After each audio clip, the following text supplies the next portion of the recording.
I would like to welcome you to day number 2 of the Sharks 10-ball showdown. Carlo Biado together with Vann Corteza. Kausapin muna natin si Vann humahabol. 2019 po ang talaan dito. Ano kaya ang kailangan mong gawin para syempre makahabol? Kahapon dapat ikaw nga yung lamang, kaso lang medyo sumablay doon sa huli. Kailangan lang, sana swerte na ho ngayong araw na to. Tsaka kailangan mapabor sa inyong bola. Then, ayun, gagawin ko lahat na himakaya for today. Yun ang pinaganda mo? Wala ka naman pinaganda? Nagpahinga ka lang kagabi? Pahinga ng maaga, tapos yun, ready na. Konting dasal din. Tignan natin dito, medyo binuenas ka doon sa huli. Kasi akala mo siguro papasok sa day number 2, 2019 siya sana yung lamang. Pero nabigyan ka ng konting biyaya doon sa dulo. Ayun nga, nabigyan ako ng swerte kahapon kaya ako yung nanalo. Pero siyempre hindi pa tapos yung laban. So ngayon namin malalaman kung sino yung mananalo at kung sino yung magandang ilalaro. Ayun lang naman sana maganda yung mailaro ko ngayon para manalo. Makikita po natin, race to 40. This is day number 2. Good luck, gentlemen. Good luck.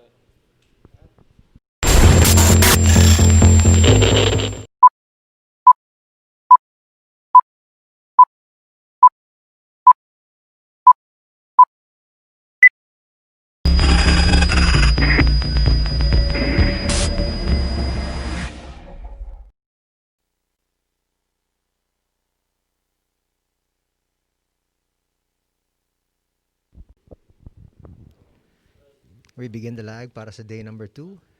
Papasok dito sa ating second day, race to 40.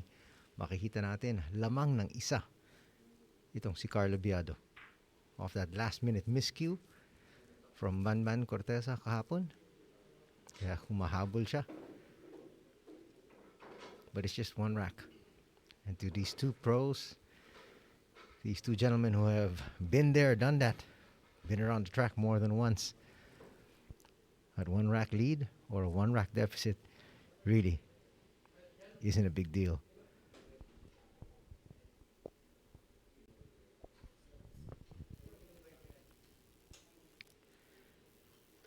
And Biado's gonna have the break. Nung kinusap nga natin siya kahapon, sabi niya kung saan siya pumunta para lang makahanap ng magandang pwesto para sa break, wala silang nahanap. Let's see what happens here in day number 2.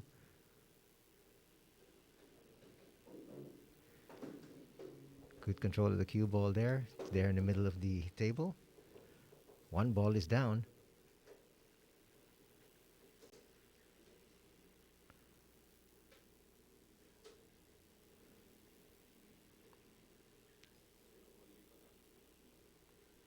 He's got a good shot at the one. Actually, 2 balls are down.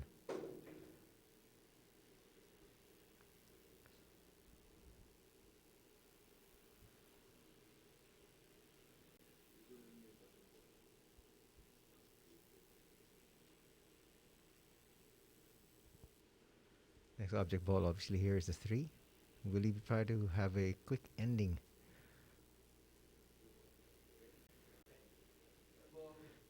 Well, that's what he's calling right now.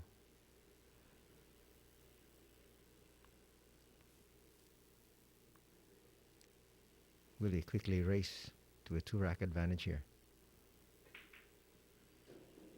He gets to drop and it is 21-19. Dito po sa ating pangalawang araw ng Sharks 10-ball showdown. Vann Corteza up against Carlo Biado. Two of the legends of the sport. Not just in the Philippines, but all over the world.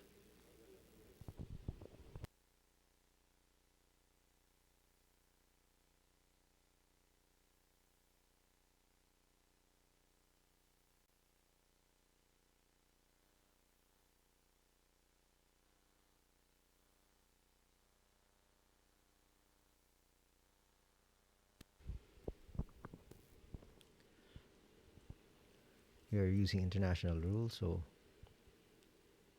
all shots have to be called. Good spread of the balls once again. Babagsak ba yung dos? It opts to drop. So staying up on the table is Carlo. Unfortunately, no shot at the 1. So you might be seeing our first push here for day number 2. And there's confirmation. Just pushing down to the short rail.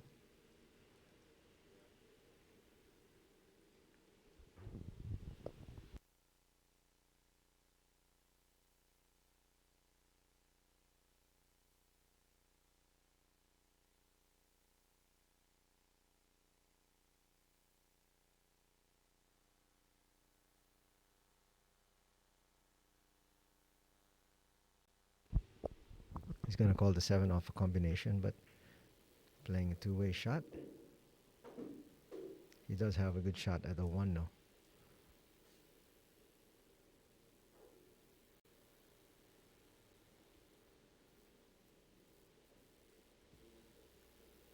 At this stage, lamang ng dalawa si Biado. Still got a long way to go. We've just begun day number 2. Una makarating sa 40.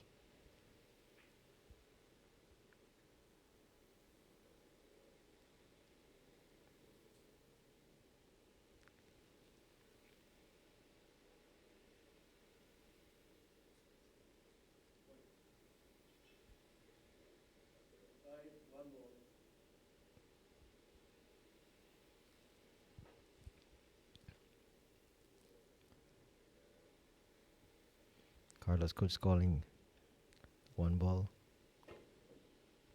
to the side. He misses it totally. That's going to be ball in hand off that foul.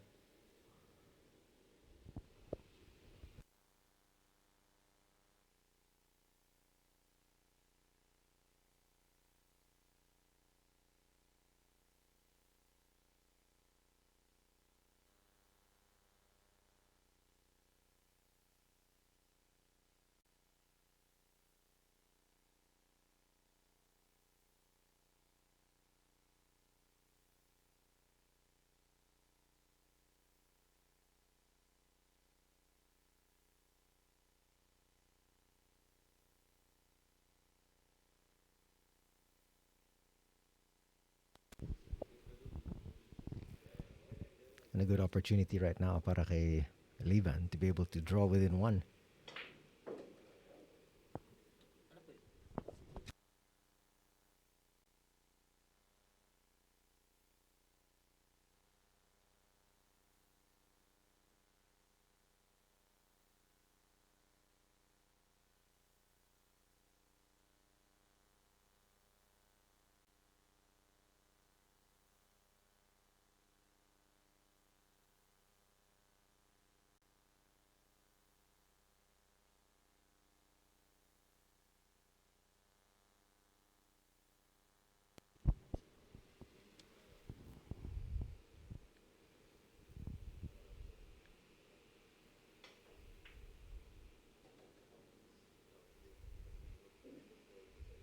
Well, just like before day number 1, itong dalawang players nag-ensayo ng konti.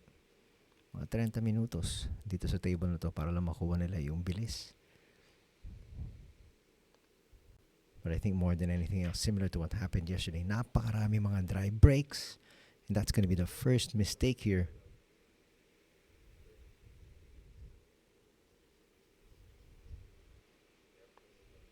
Vann Corteza had 6 unforced errors yesterday. 1 para kay Carlo Biado. That's the first here for day number 2. And Carlos definitely going to take advantage here. And he just might be opening up a 3-rack advantage.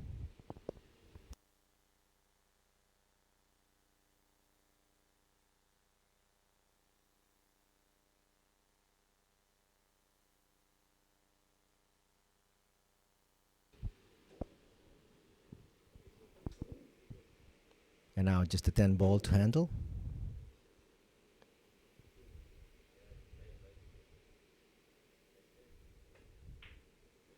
The 10 ball finds gravity, and we now find Carlo Biado up by 3. 22-19 ang ating talaan dito sa ating second day. Still a long ways to go, but that is a nice and great luxury para kay Carlo Biado maaga dito sa ating pangalawang araw.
So far, it's been a charm here para kay Carlo Biado sa atin pangalawang araw.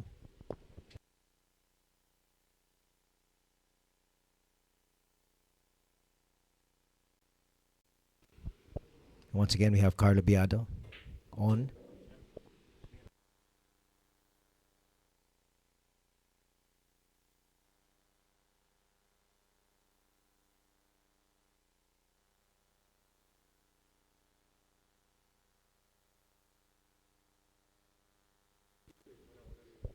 Still there on the table is Carlo.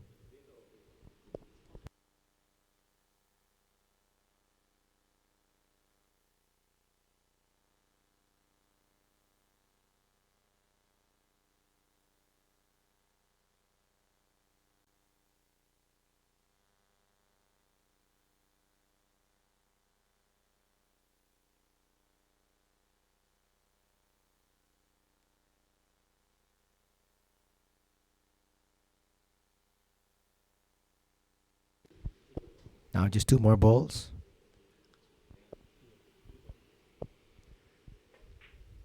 And now a very simple shot on the 10. And he's going to open up a 4-rack advantage.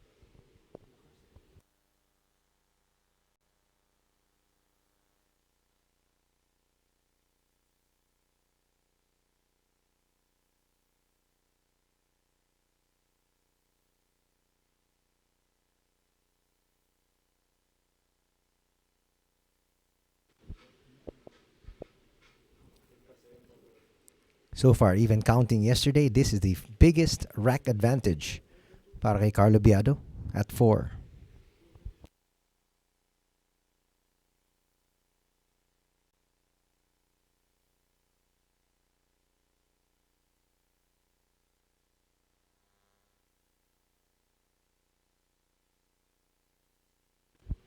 And now Carlo's going to be going back to that familiar left side of the table.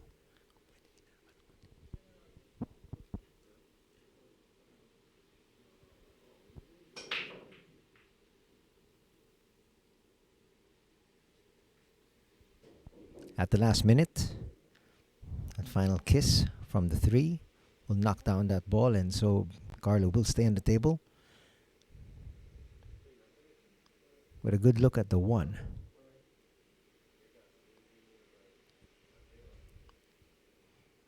Slightly testy shot here to start things off here.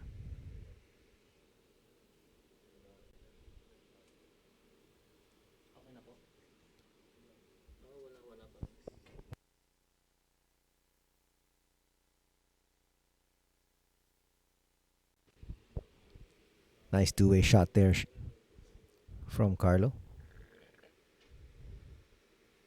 Now there is a lot of distance between the object ball and the cue ball. Object ball here being the 1.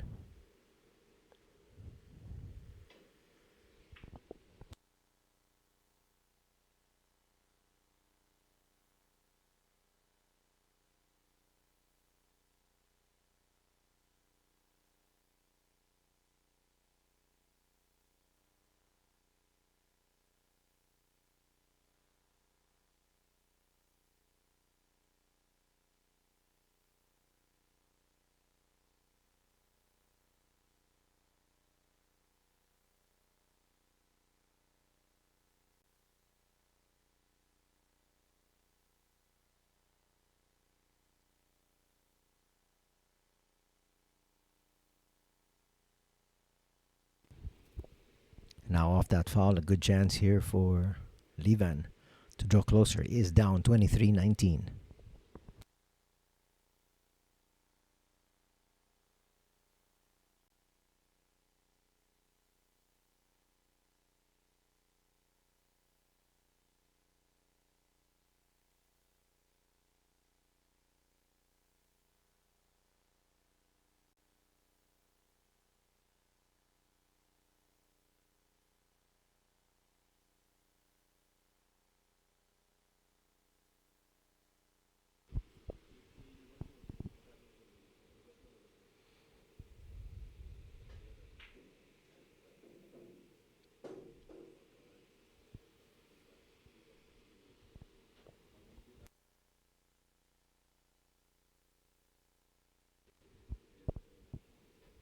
Simple combination here.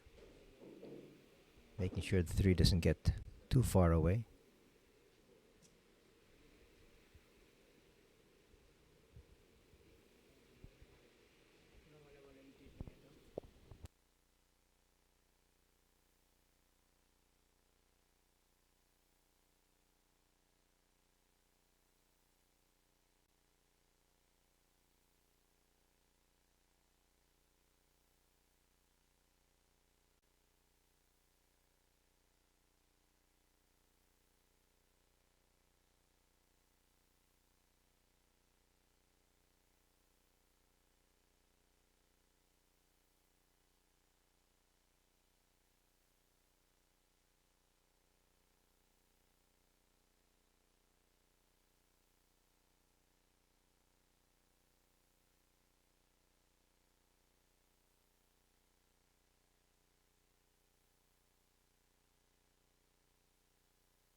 Now just a simple shot here in the 10.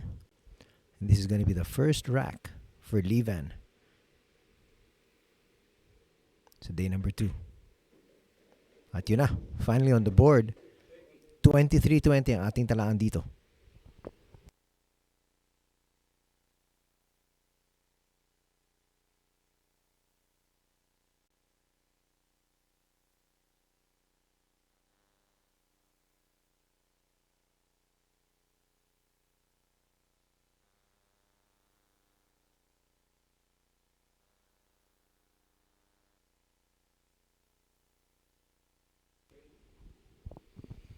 And now let's see if Vann can make some headway in trying to come back here in this match. He is still down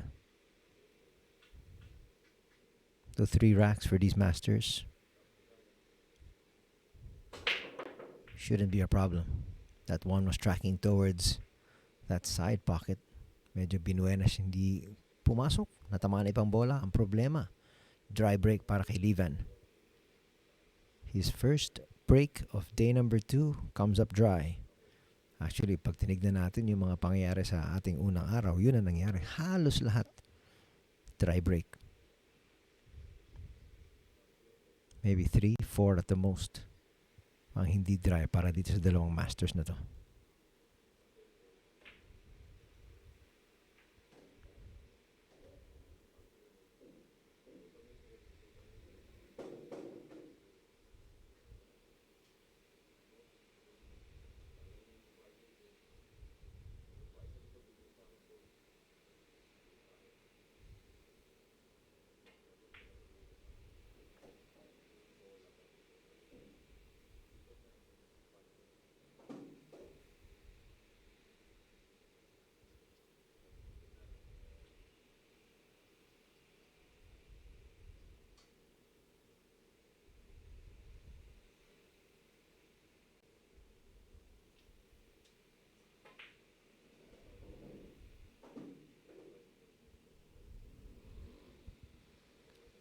Nice work so far here for Carlo as he tries to extend that lead once again.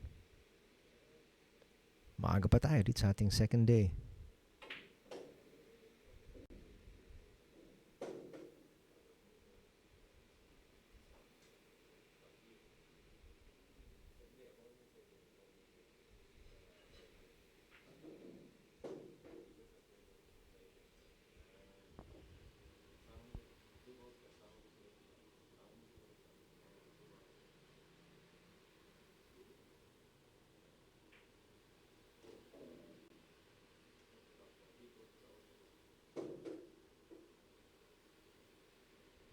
No problem with the 8 passing the 9 here in the side. He's going to take that 9 in that very same pocket.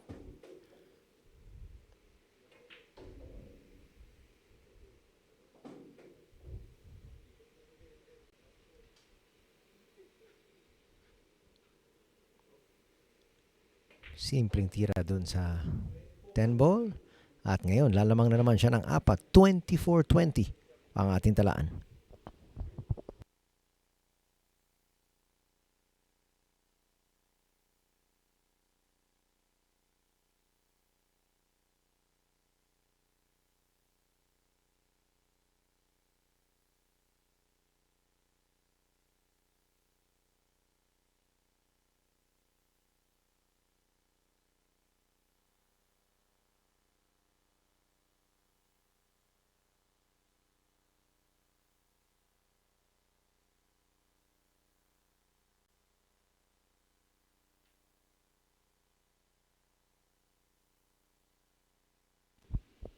Good spread of the balls once again, pero ang problema, walang papasok. Dry break na naman para dito kay Carlo.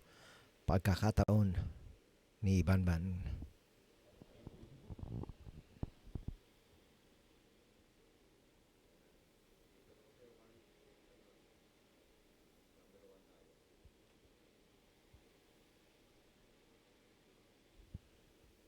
Wala po tayong ginagamit na shot clock dito sa ating 2-day competition. There's a question posed to them by the organizers. And they both opted to do away with the shot clock. Not that they really needed it. Dahil mabibilis naman maglaro itong dalawang players. There was probably just one instance in day number 1 wherein the shot clock might have come into play.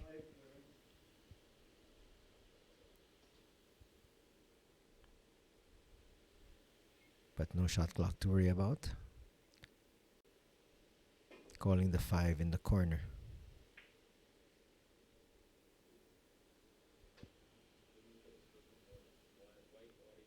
Another one of those two-way shots being called. If that 5 did drop, he would have stayed on the table. Nice pocket speed used there by Corteza.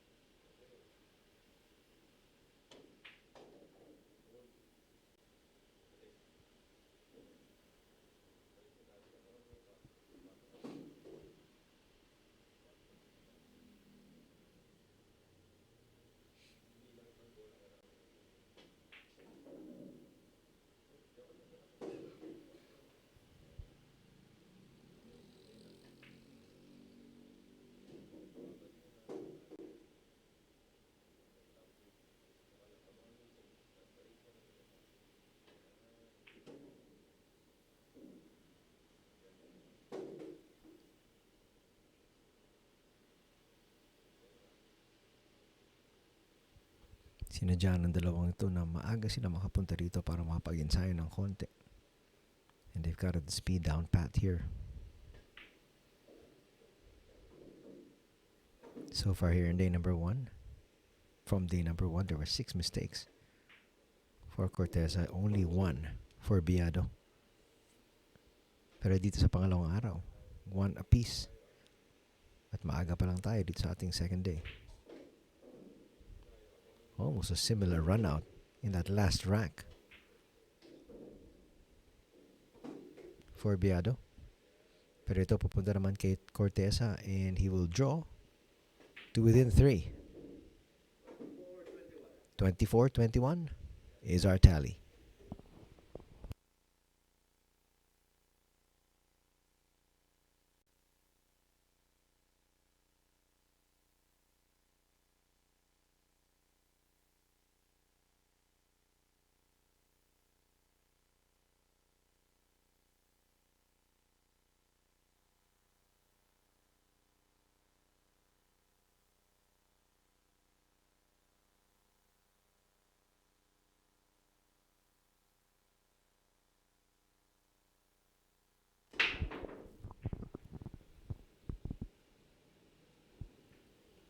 And it's tit for tat.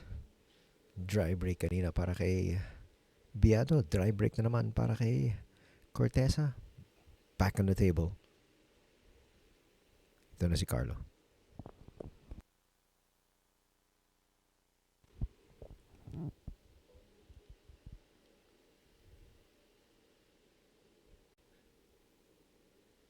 Just a long shot at the 1 to start things off, but one that he can definitely handle and does.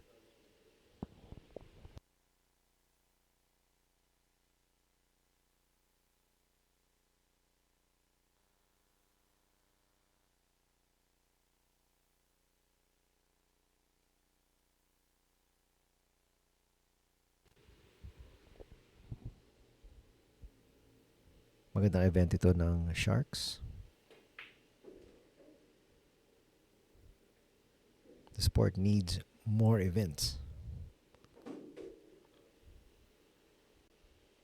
And that an event like this just could be the catalyst to start more events for the coming 2021.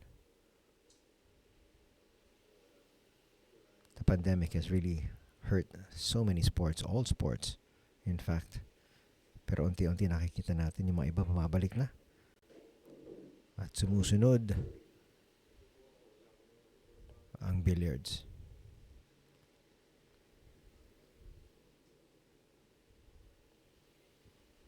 Now faces a long shot at the 4.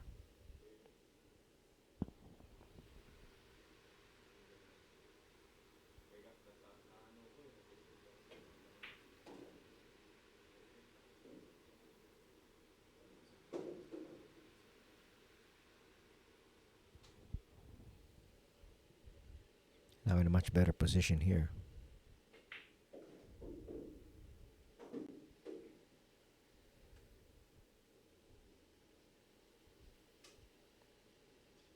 At this point, if he can just trade racks, he'll be very happy.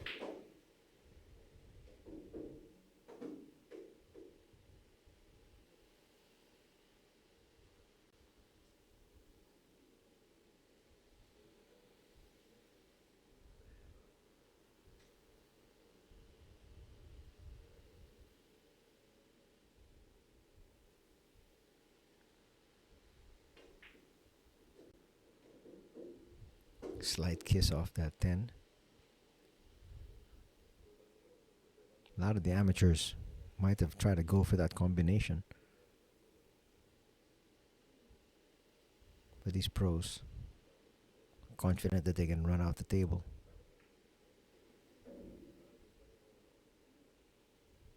And opting to do it the simpler way. At least by their standards.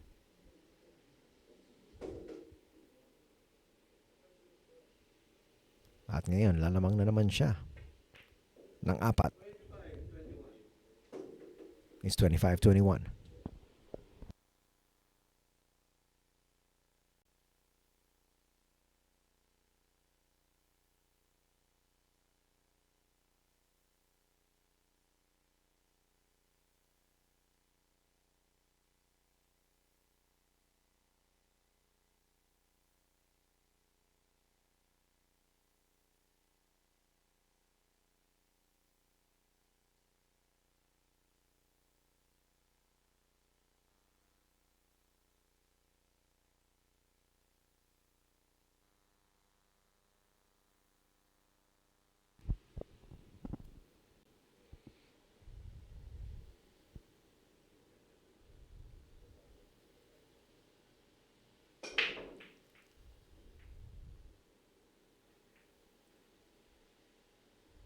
It's another dry break.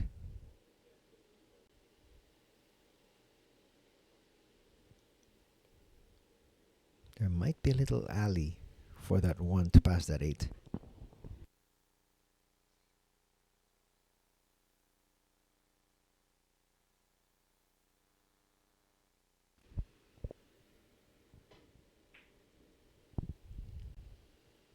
Opting to start out with a safety here. It's the more prudent approach.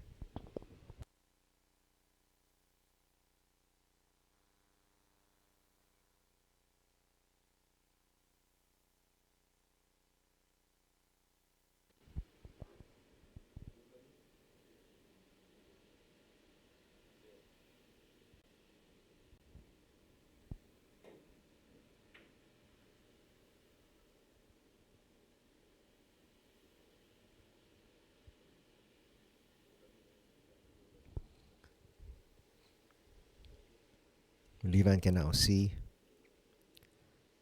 that entire 1. Just medyo mahirapan lang siya dito sa queuing position niya dahil nandun yung 9.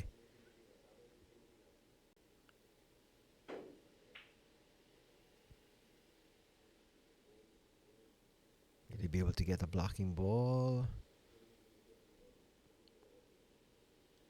That's good speed control.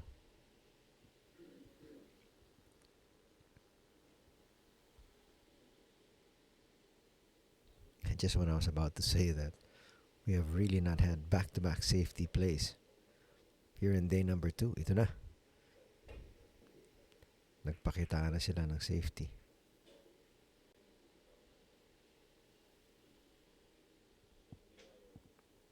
Which makes this game the most interesting of them all here so far in day number 2.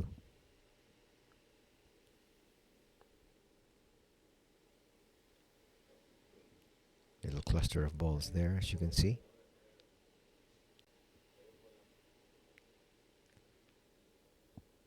But a problem still somewhere down the road for these two gentlemen as they try to maneuver the position on the 1.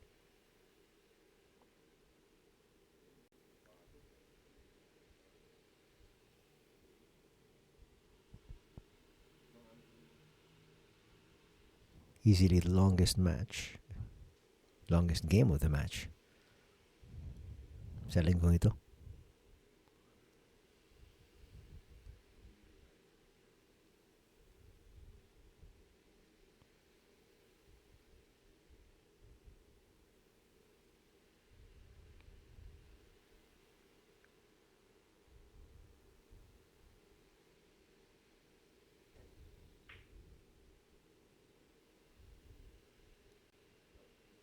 Went for the pocket there. Stays up.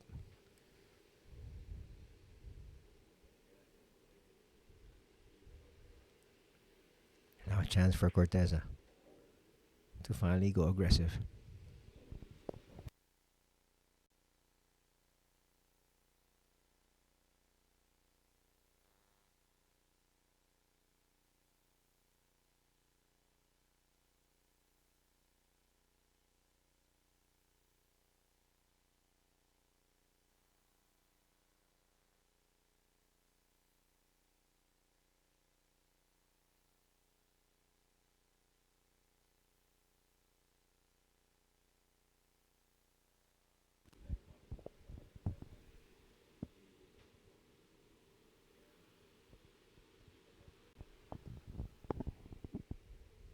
You're just looking over at the position where he'd like to be able to approach that 4. I think it will not be a problem for him to pocket. But getting to the 4 was the big shot here. Coming to contact will now leave him short. Offers an easy safety though.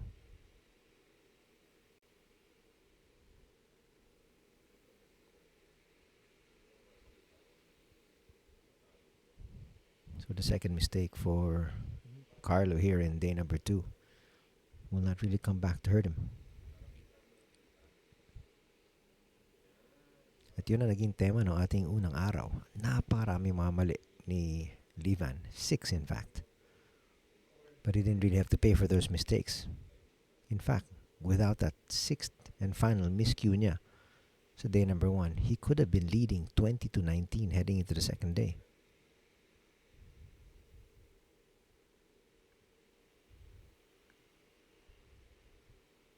Now going airborne.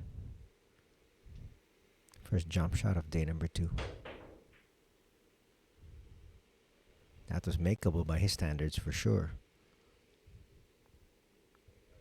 Not going to go down, and it's advantage once again, Corteza.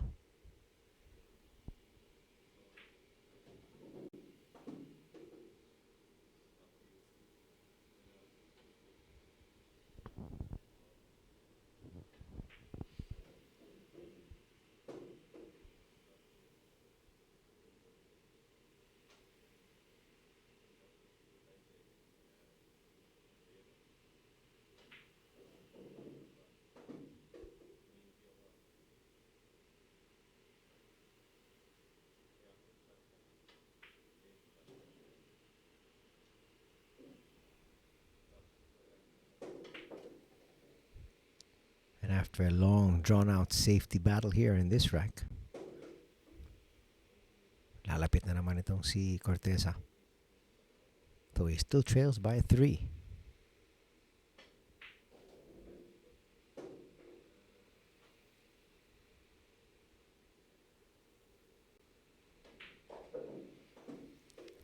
Ten goes down. It is now 25 dito para kay Carlo Biado is actually went off to a good lead and so far has really not looked back. Pero unti-unti, sinusubukan humabol. It is now 25-22.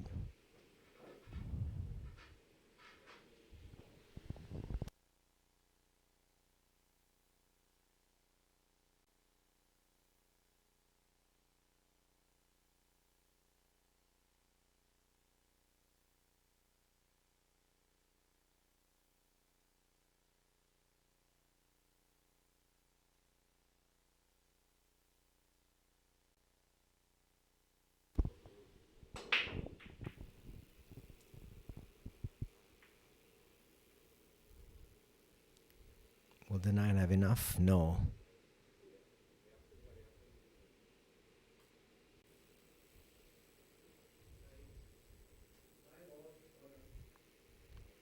Thought it might have dropped.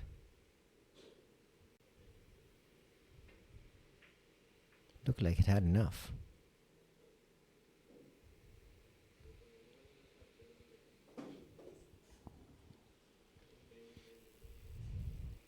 Making sure that one ball didn't drop so he can use his attack on the 1 to get to the 2 ball.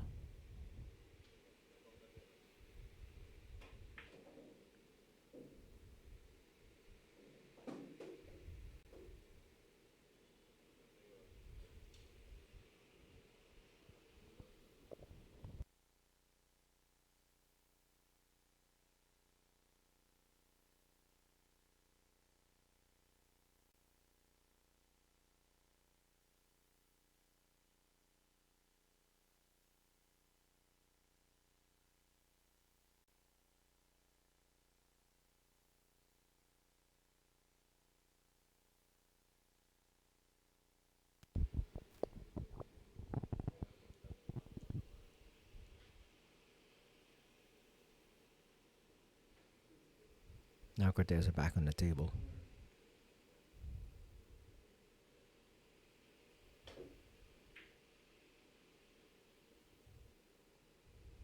Trying to get creative with that crossbank.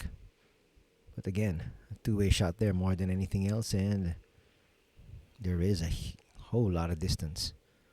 Not to mention may tres nandun as a blocking ball.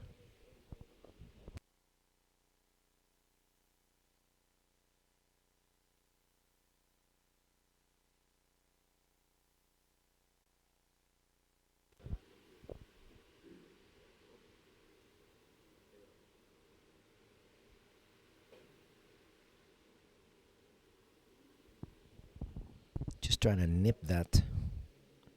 If he could nip the 2, but he missed it totally. Pagkakataon ngayon ni Corteza para makuha yung rack na to at makalapit pa.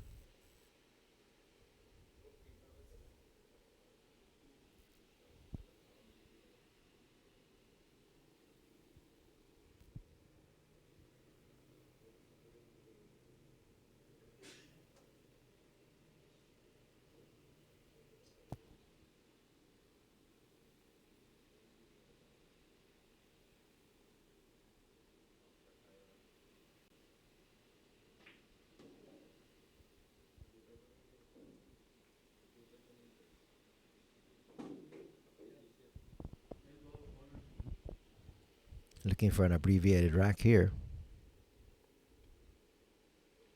310 combination. That's a great angle to look at it from. Not a problem. At mas lalong lalapit na ngayon. Ito yung si Corteza. Kay Biado, 2 na lang ang lamang ni Carlo.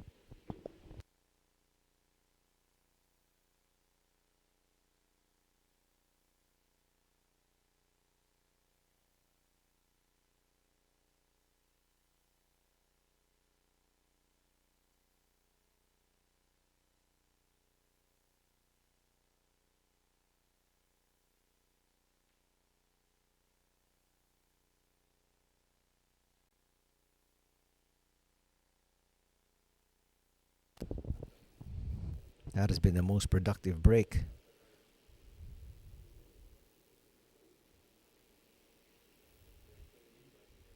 3 balls down on the break, but the 10 went down, so it'll have to be respotted. As per international rules, we do not have a golden break. Pero medyo kinalaban ng mga bola si Livan. 3 balls down, but still no direct shot at the 1. Opting for a safety shot, which I think he bungled.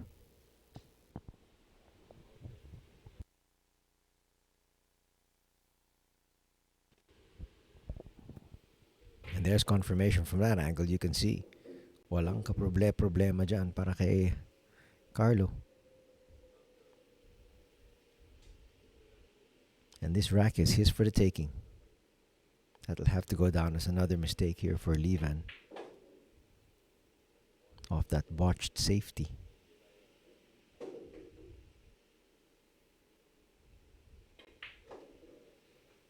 Two unforced errors already para kay Livan. Isa para kay Carlo. Early goings of day number 2, our second and final day of this race to 40.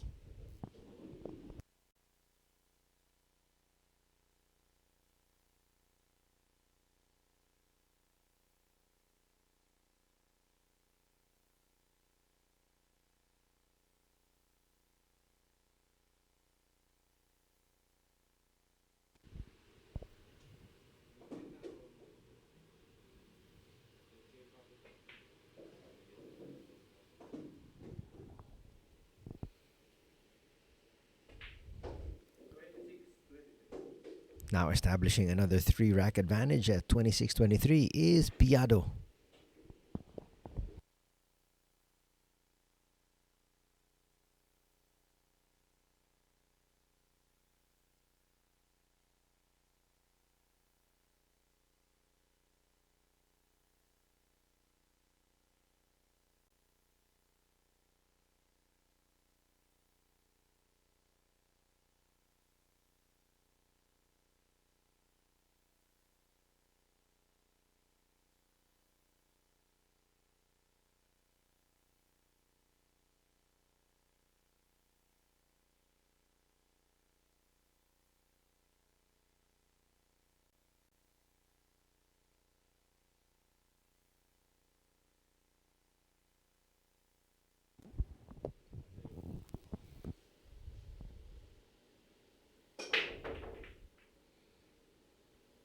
Carlo Lixi.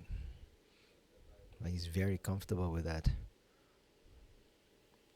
left spot to attack that break, but it has not yielded the results he wants. A dry break and this, a direct shot at the 1 here to start things off para kay Vann Corteza.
Now targeting the olive green 6.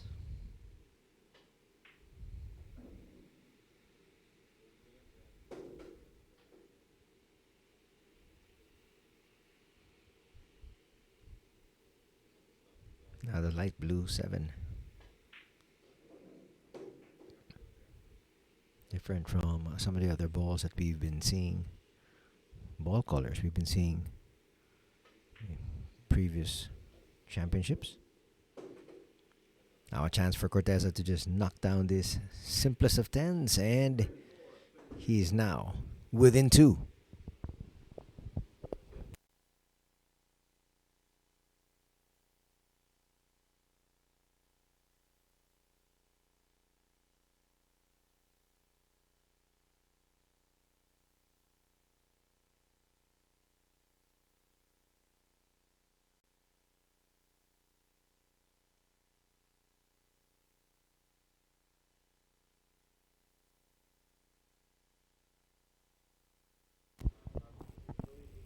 If you notice, Corteza, whenever he comes up to break, that's going to be a scratch. That'll be a foul.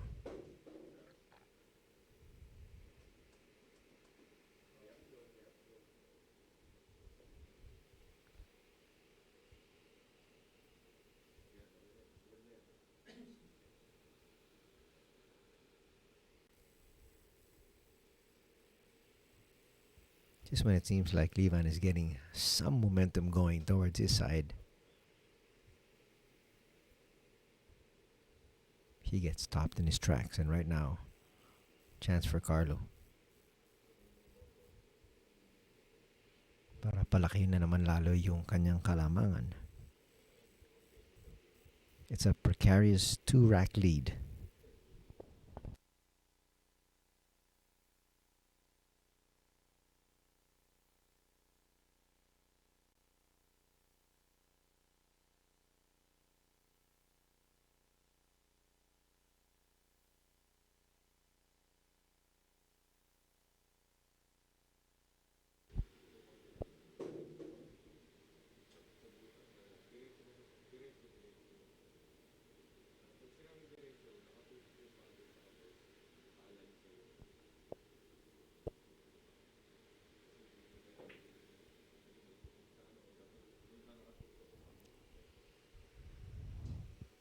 That's going to be his second mistake here for the second day.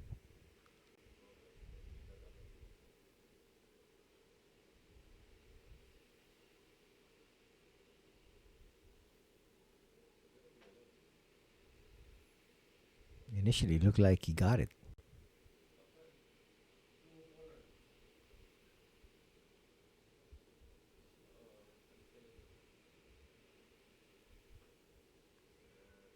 It ricocheted right back out.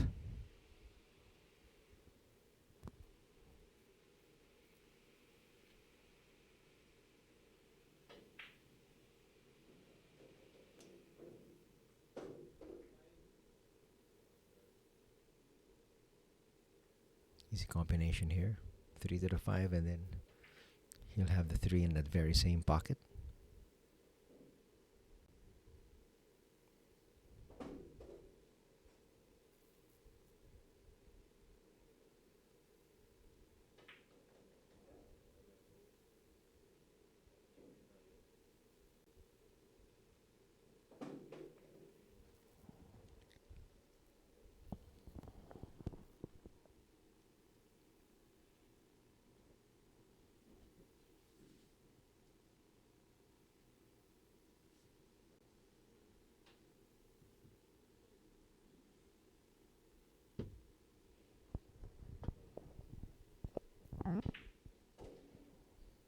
Well, Carlo looked like he was poised to open up a 3-rack advantage, but that rack advantage of his of 2 looks like it'll be whittled down to just 1.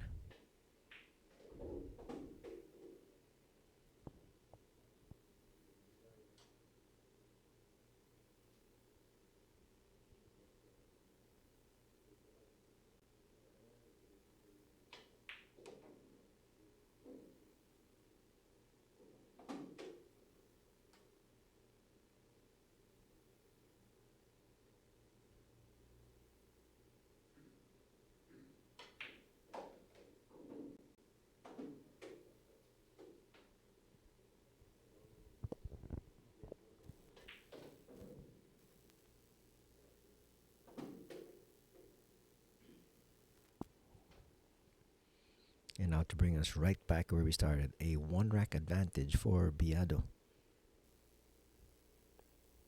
Para umpisa ng ating second day. At yan na nga. It is 26-25, a one-rack advantage. Still by Biado. But a whole lot still to be played here. In the Sharks 10-ball showdown.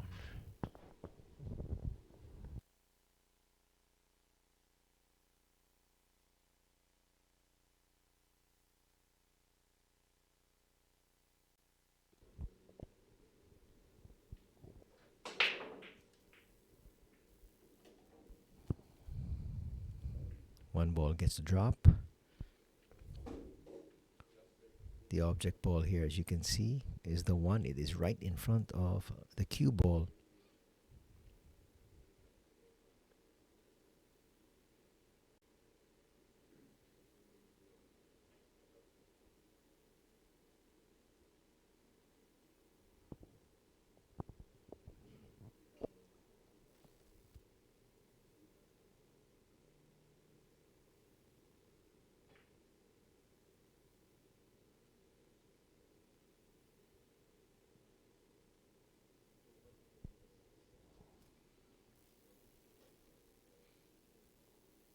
Once again, we're in store for another safety battle here.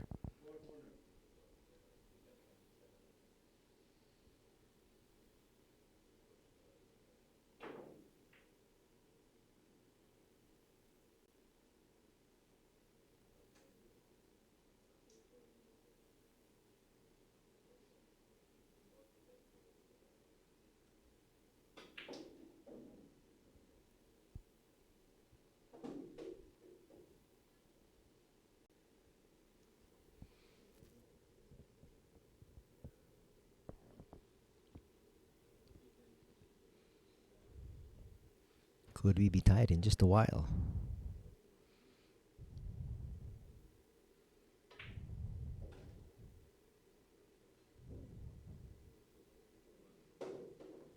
Early on, it looked like day number 2 belonged to Carlo Biado, pero nakabalik na ngayon itong si Corteza.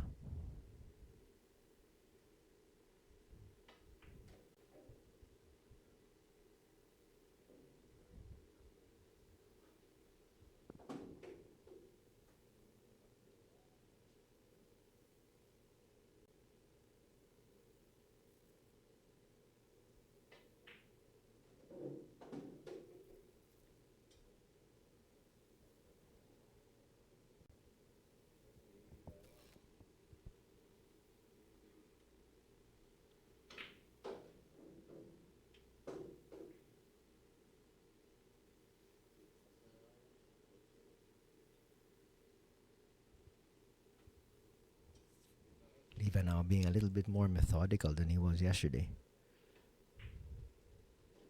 Knowing here in the second day, which is winning time, di ka na pwede talaga magkamali.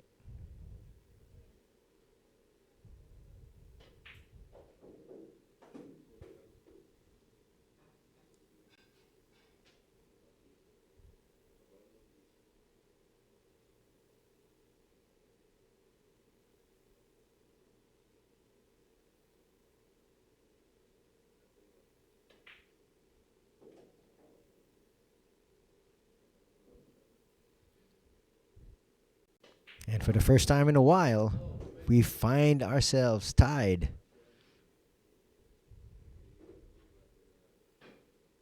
This sets up for an exciting finish here in day number 2 of the Sharks 10-ball showdown.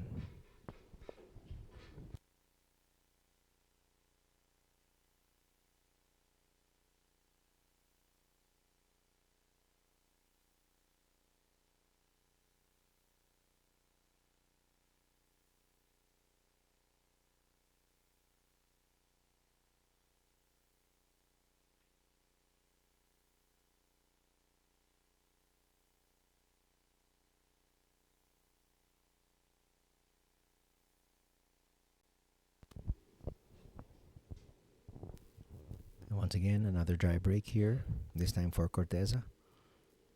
And a chance quickly for Biado. And a pretty decent table laid out for him here.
Coming off that dry break, nakita natin, ayaw na naman magpahuli.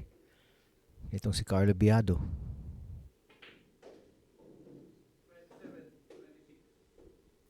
And he pulls ahead by 1. 27-26.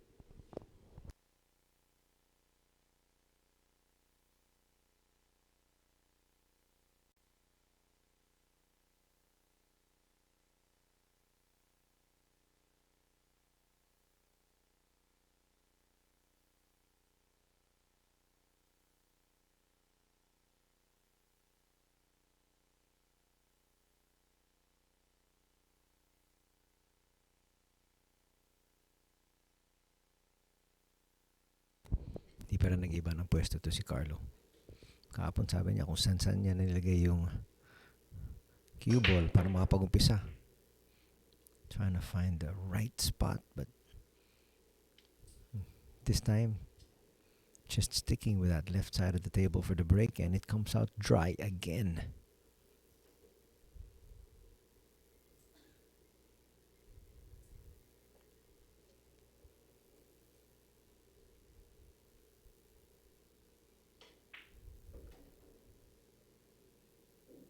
And now it's a chance for Vann to run out this table and tie things up yet again. Uh-oh, that is a little bit too hard. But he's okay. From the opposite angle, it looked like he was in a little bit of trouble.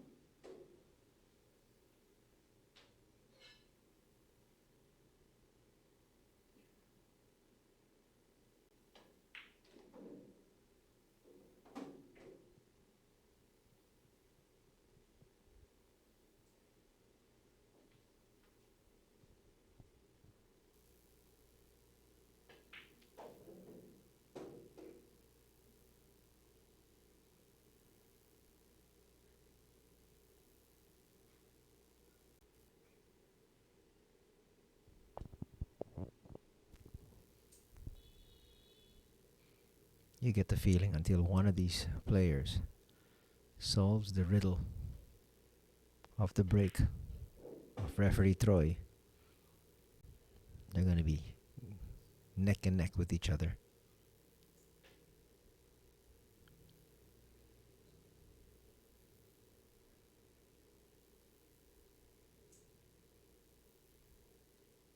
Looked like a pretty good start here for day number 2 for Carlo Biado.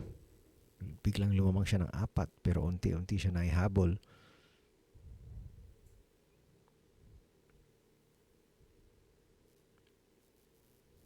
And after being briefly up by 1, tatabla na naman itong si Corteza.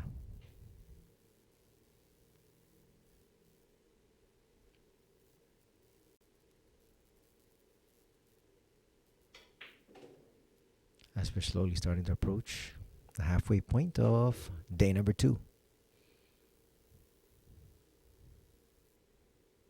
And now we are tied once again. There's confirmation. We're tied at 27.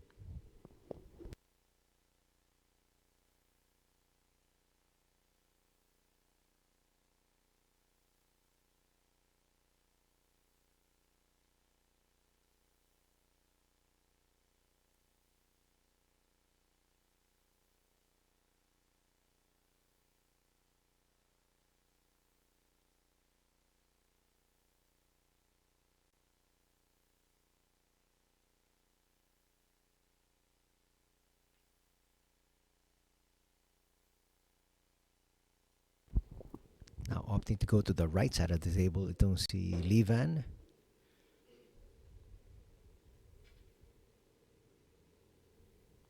And he will get a ball to drop. That's a 3. That dropped in the corner pocket.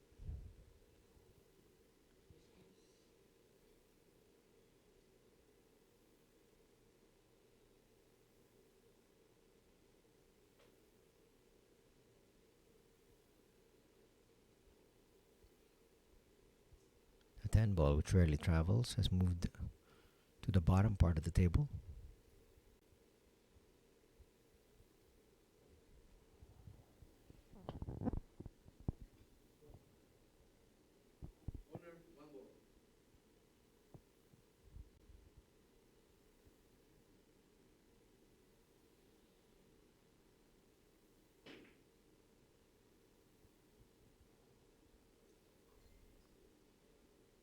That's going to be another mistake there for Vann.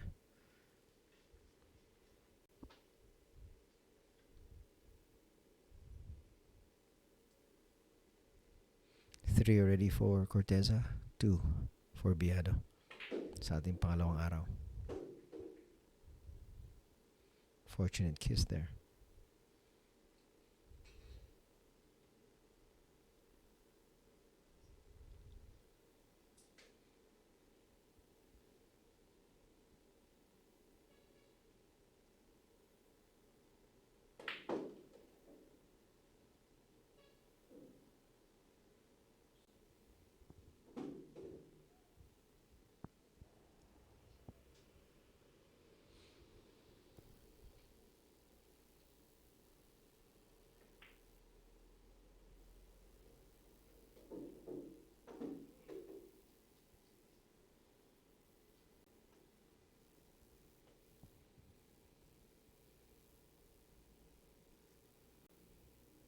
Seems like Vann just can't catch a break here in the second day. Oh, and just when I said that,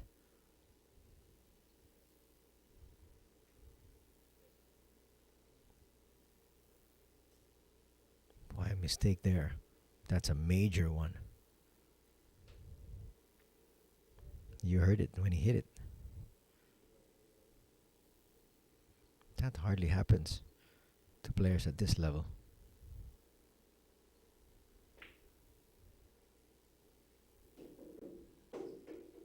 You can bet Vann's going to cash in on this one.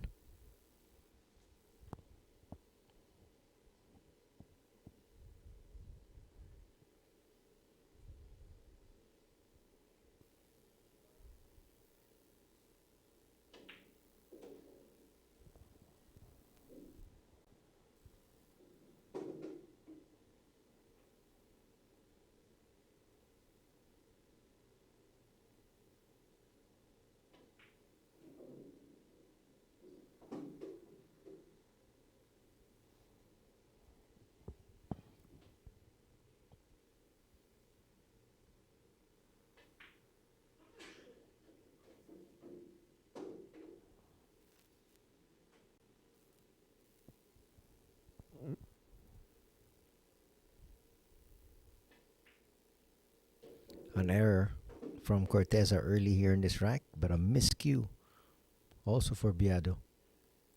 Hands the reins right back to Corteza, and Corteza will now take the lead at 28-27, his first in quite a while.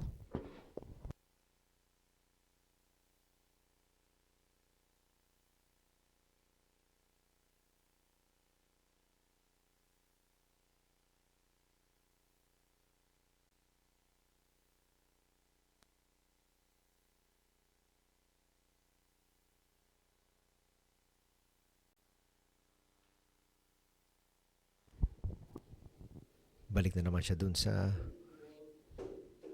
kanang pwesto. And the 2-ball will go down. And now a much better approach here for that 1.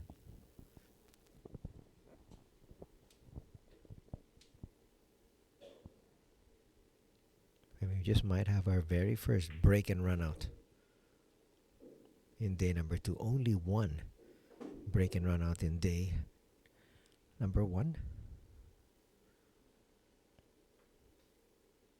They have literally been few and far between.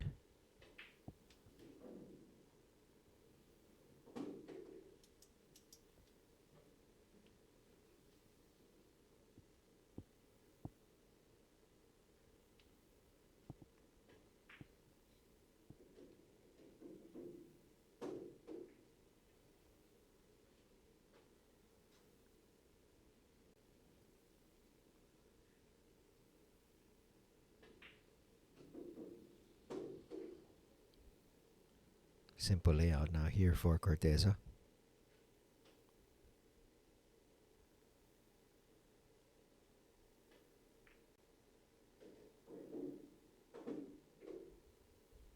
And what's going to be his biggest lead here in the second day? He trailed by 4. And suddenly, now, lalamang ng dalawa.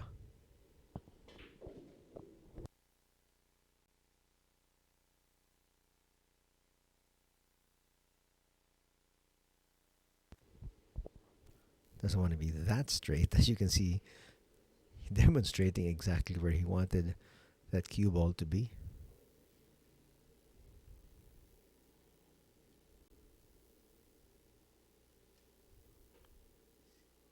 He let his guard down.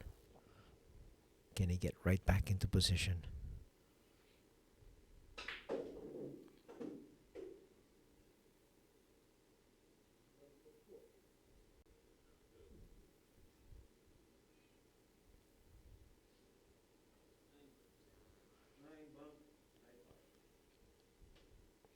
Should be a simple bank here for him. But he made his rack just a little bit harder because of that missed position on the 8.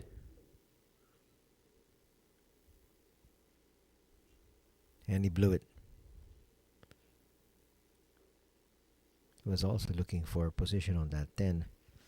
And now that miscue is going to allow Carlo to come closer and to tie things up, in fact.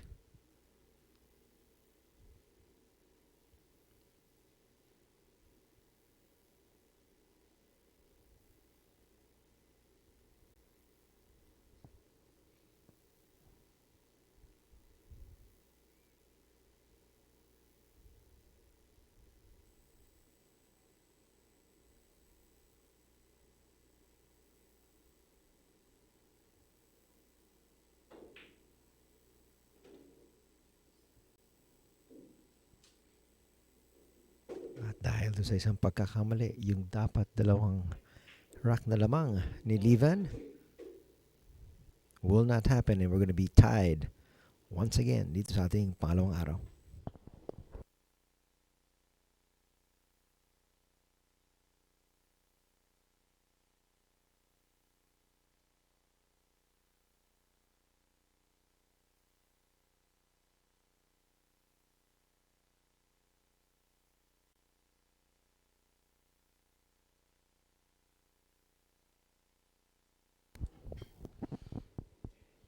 So no break and run out still here in day number 2. At Babalik na naman dun sa familiar spot.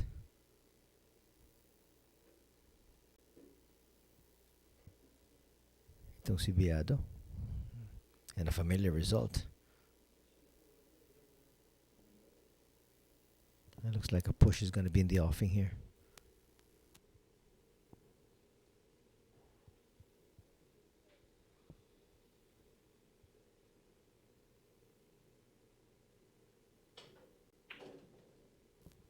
Check that. He can see the 2. See the 1 as he now approaches the 2.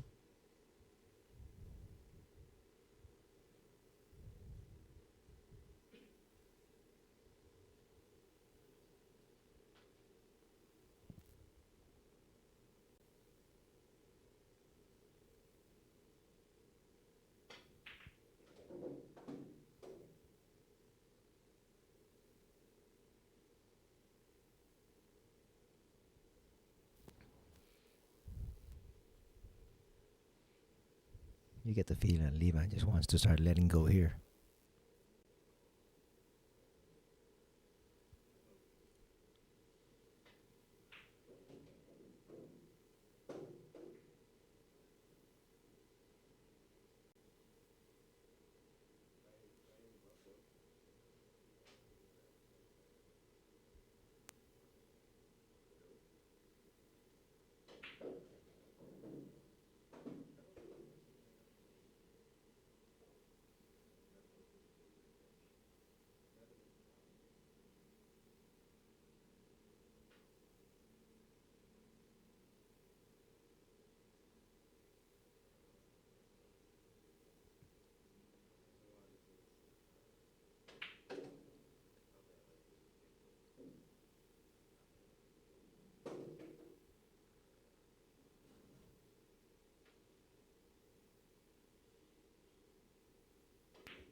Makes you wonder kung kailan mag-iiba ng pwesto tong si Biado. He has opted to stay on that left side. It's always come up dry.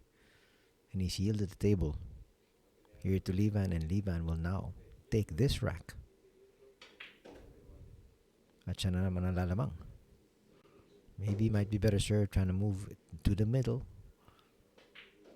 Or where Levan is taking the break, as we can see, he's going to move to that right side once again. Lamang na isa si Corteza.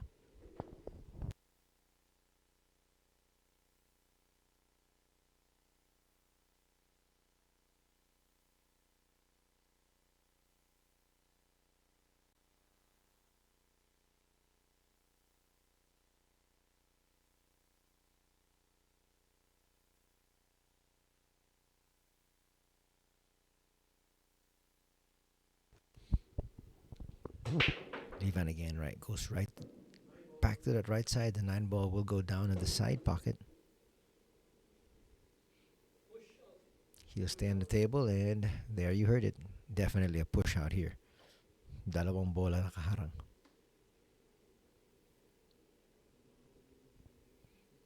But again, for those just getting to learn the game of billiards, the push shot is a shot that can be executed immediately after the break.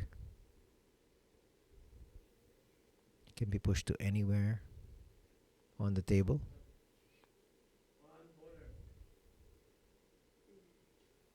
And the incoming player can now have the option of taking it or giving it right back. This time, sabi ni Biado, I will take the risk to go airborne.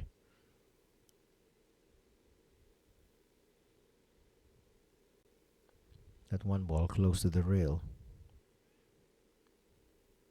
He could lose the ball off the table, but it stays on the table. But he makes contact, and he gets a great result if you really look at it.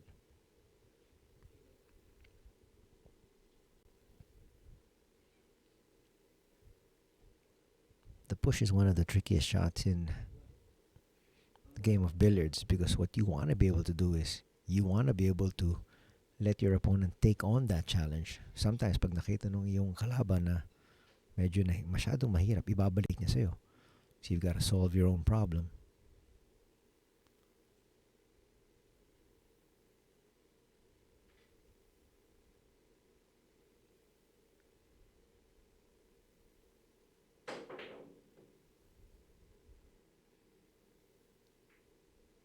Cortez is going to miss on that long shot.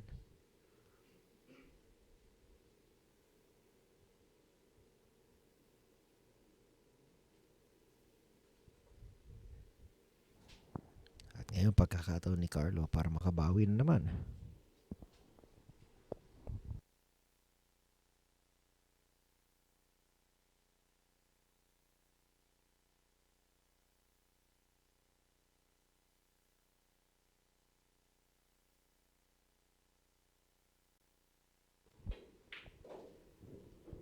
Biado's up to the task there. And he's in good position for that too. He should be taking the 3 in the opposite pocket.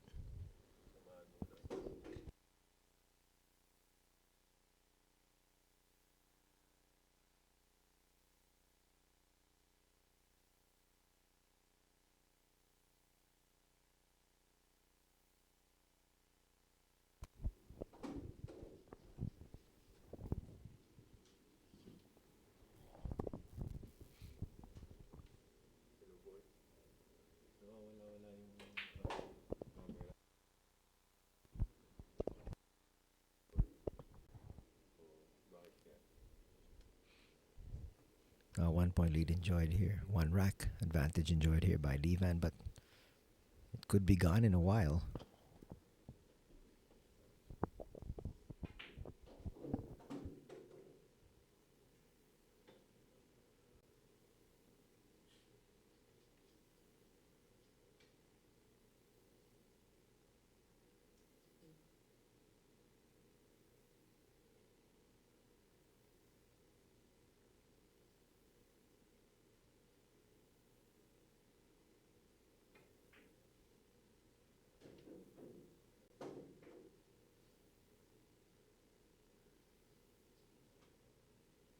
As you can see, neither player really getting into a comfort zone. Halos nakakalahati na tayo sa ating second day, pero still, just like in day number 1, struggling with that break.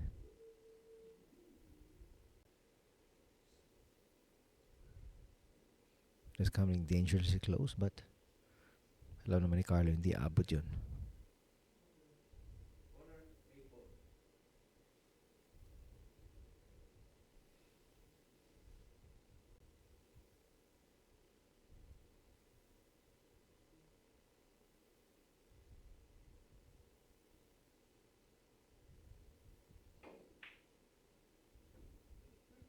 That stays up.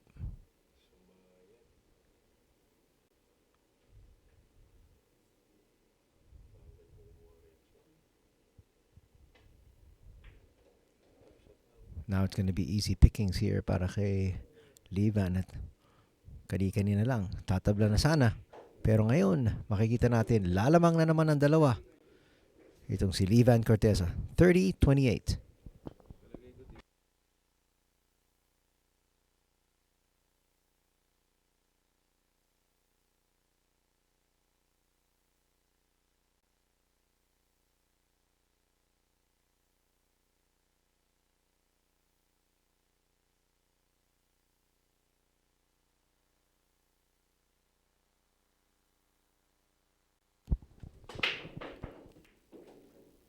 Three quickly down.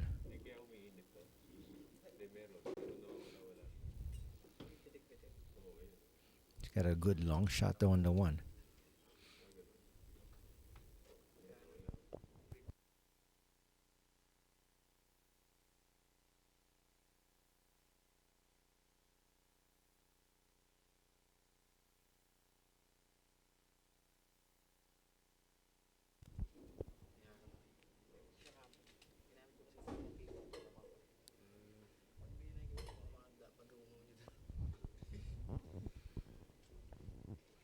Now the biggest lead off the match para sa ating day 2 para kay Vann Corteza.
That's a great safety shot there.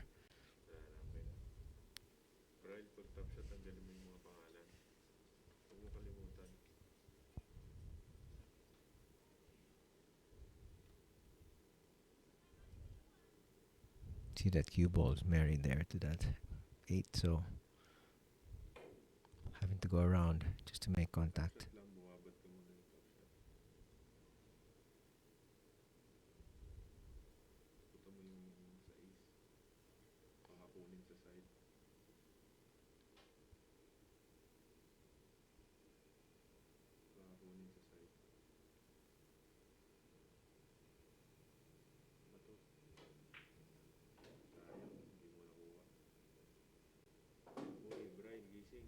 That's a good shot there.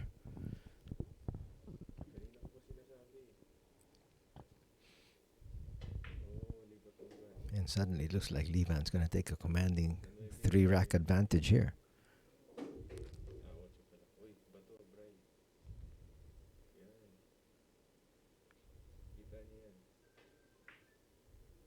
Uh-oh. That was a great angle to take that shot from, as you can see.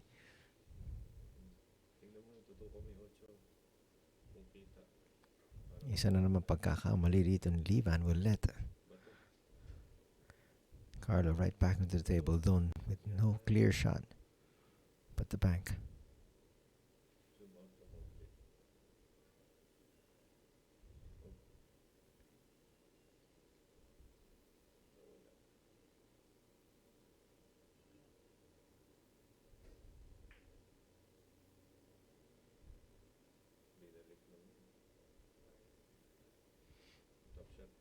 Nice safety shot there.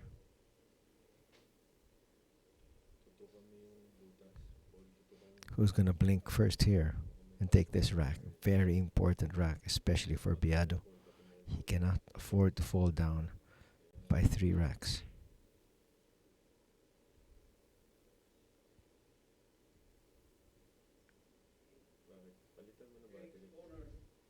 He would have wanted to marry that cue ball a little bit more to that short rail.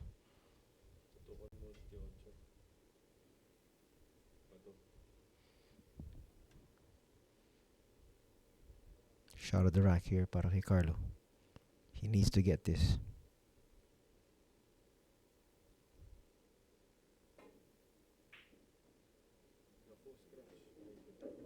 Not just staying up, but it's going to be a foul.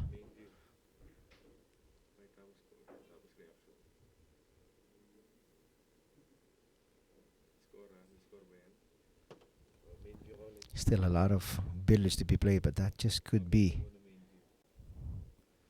a turning point here in this match.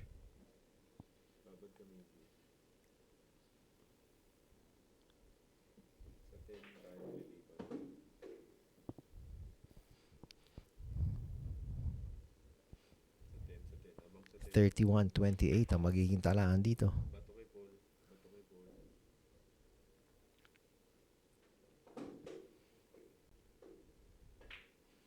It is a tough rack for both these players, but in the end, it will go to Corteza, and he will now lead by 3.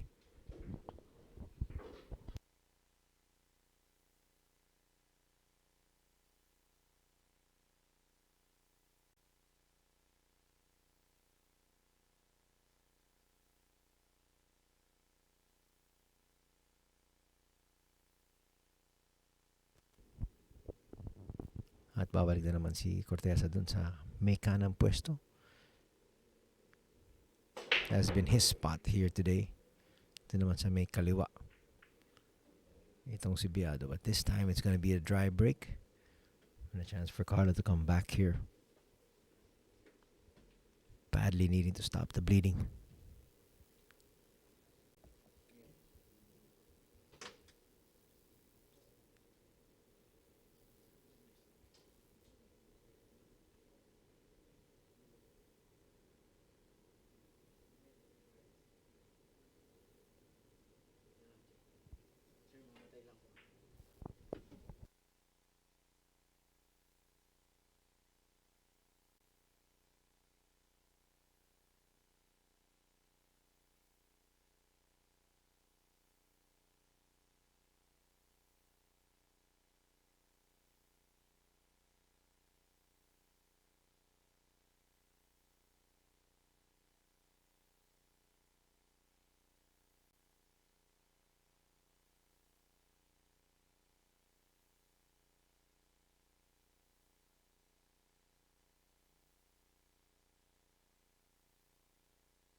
Four 9 combination is next. 5-9 combination, in fact.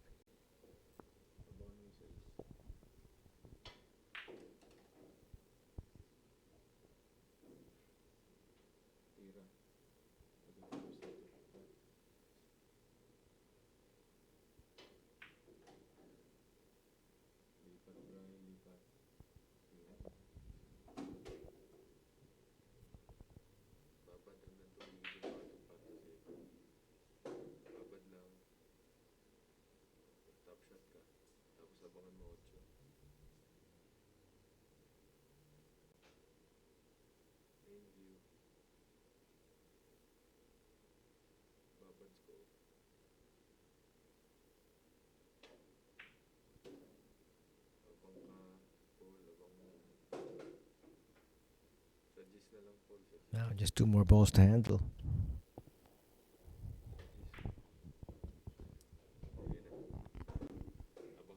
He got just enough. At one point, he was staring at a 4-rack deficit, but right now, Corteza has overhauled that deficit at ngayon, siya pa ang lamang ng 4. 32-28.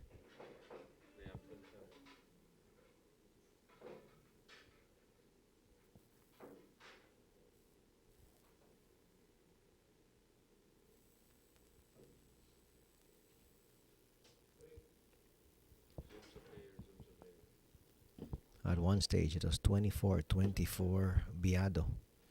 At ngayon, siya na ang humahabol.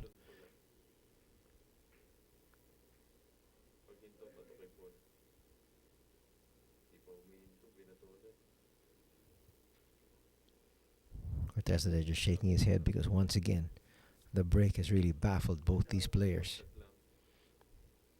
Push shot's going to be executed.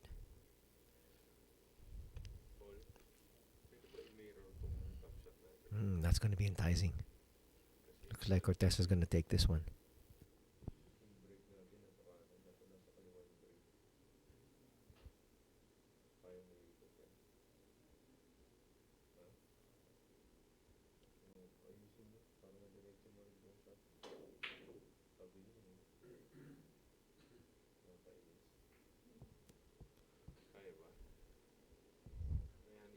It's going to be a result that Corteza will take.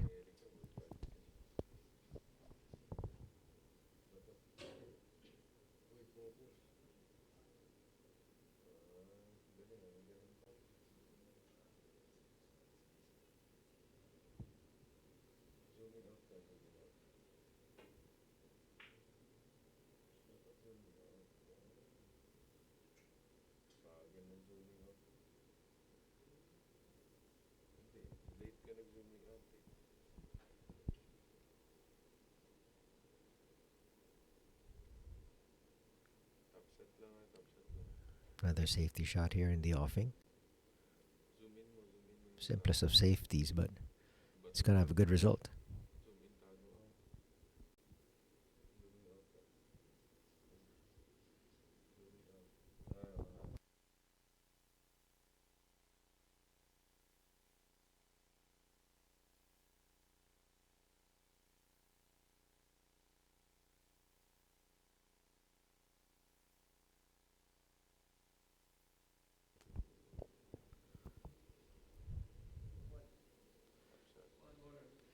Might be one of the few instances wherein the shot clock might have come into play, but not being a problem here.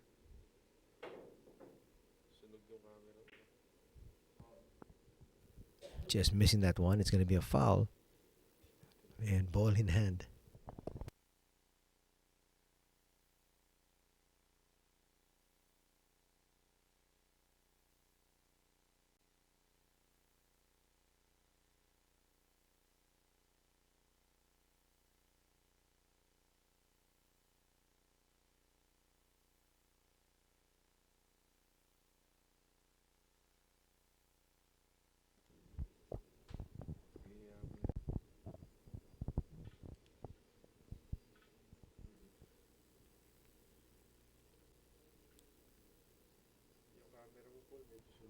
Now, ball in hand here for Vann. Lamang na ng apat. Posible maging 5, pero a lot still to be played for here. Didn't want to make sure he came into contact with that 10. Break up that cluster. But now he's going to have to come from this side of the table, shooting the 2 in that corner for the 3 in the opposite.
That's a great approach there to the 6, and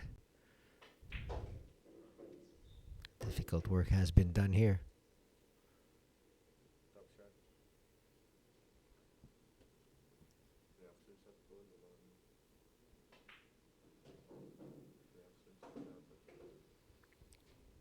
Tatlo na lang. At lalamang na siya ng 5. This 5-rack lead will be the biggest lead of the match here in this 2-day event.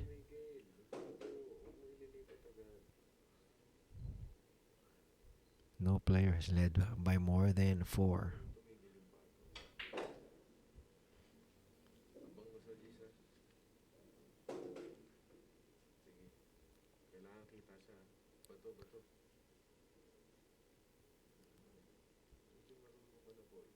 $33-28. Yes. This is now the biggest lead for either player.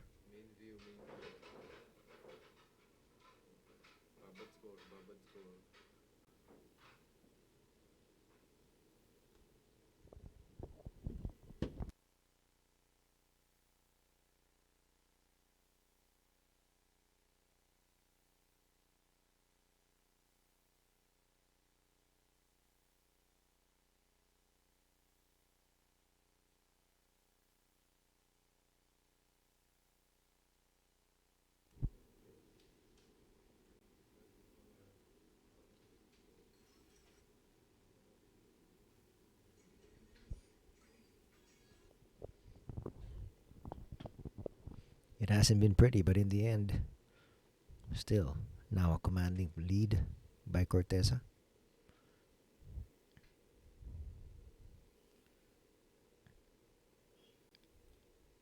Sa dati niyang pwesto sa may kanan. But it's gonna be a dry break again at mabibigyan ng pagkakataon nito si Carlo makabawi ng konti.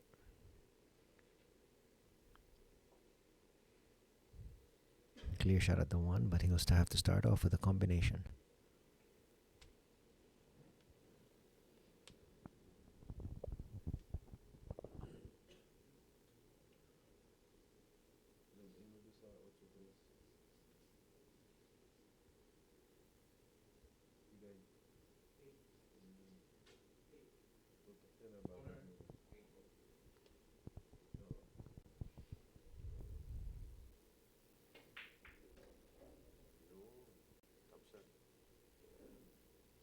He had no choice really but to go with that combination there.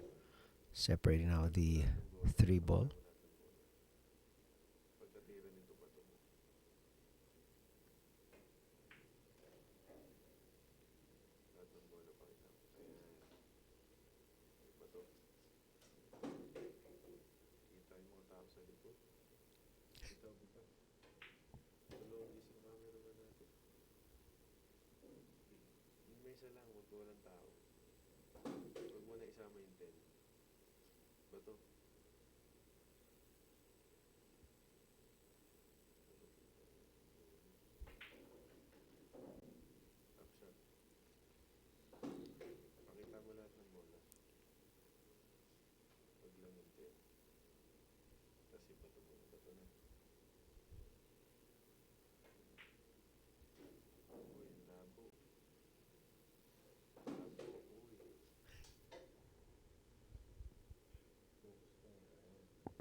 This is a rack that Carlo badly needed.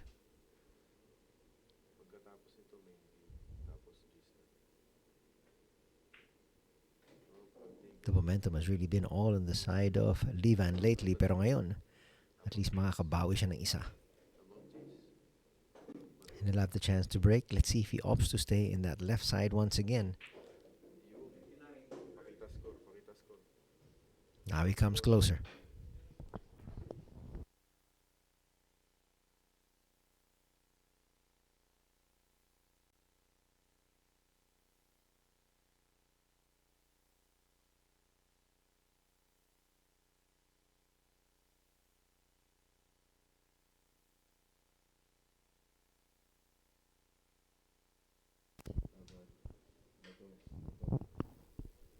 At dyan pa rin siya sa may kaliwang bahagi ng table.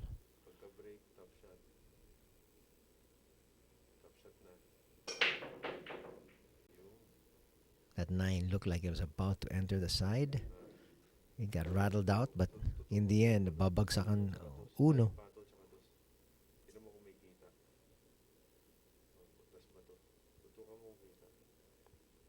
He might have a good path. He should be able to see the 2. I don't think the 2 will pass the 3 into that corner pocket.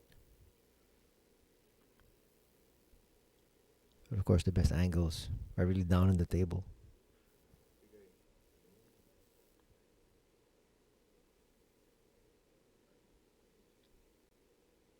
Well, definitely no chance for the 2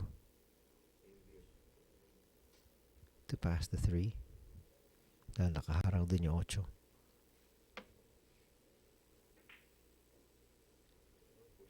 Opting to go for the push here. I have a feeling Cortez is gonna give this right back to him. At yun na nga, agad-agad binalik na kaagad sa kanya.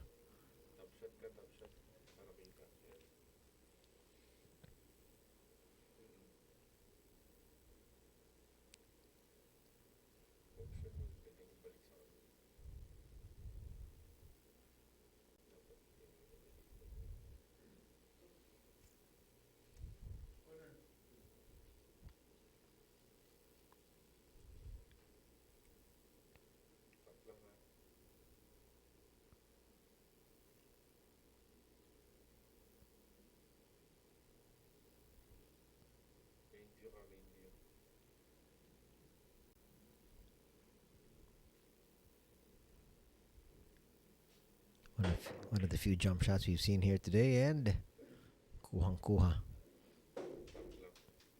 Biado knew exactly what he wanted to do there, and promptly pumalakpak din ito si Livan dahil sabi niya maganda nga yung tira.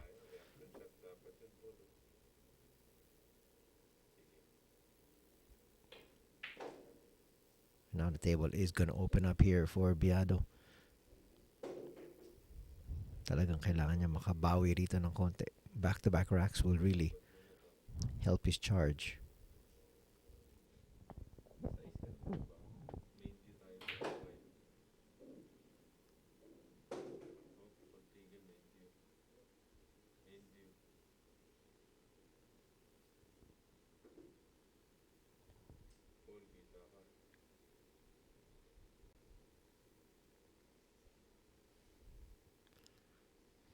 Not wanting that position. He's neither here nor there.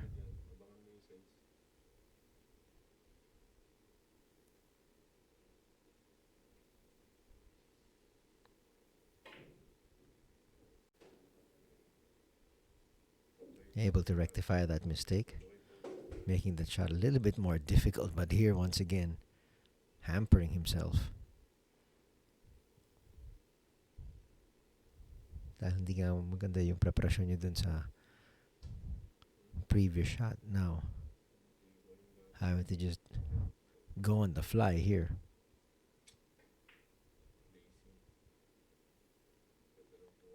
At sabi niya, tignan na muna natin. Balik muna tayo sa safety ng kaunti.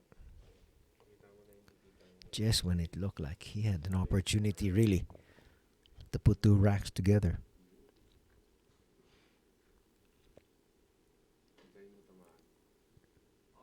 Ooh, and he misses that one. Opportunity right now para dito kay Biado. And the table has really been opened. You're going to have to love the patience shown by Biado. He is trailing by 4. At this stage, he has to be as aggressive as he possibly can. Pero that time, being patient, going right back to the safety play muna.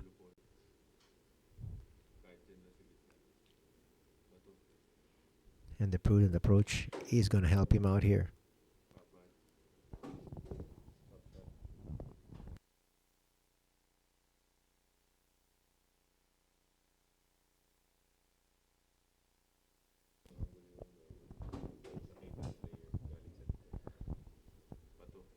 Moving now to within 3.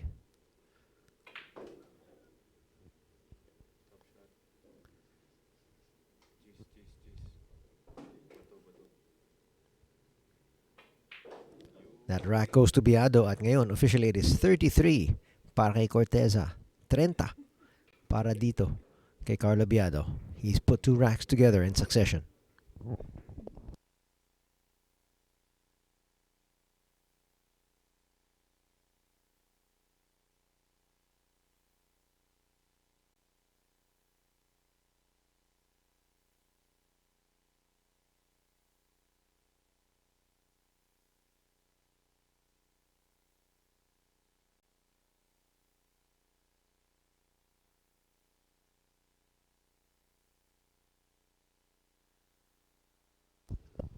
Di pa rin siya nag-iiba ng pwesto. Dun pa rin siya sa may kaliwa. And now finally, a ball will drop. That's the 4.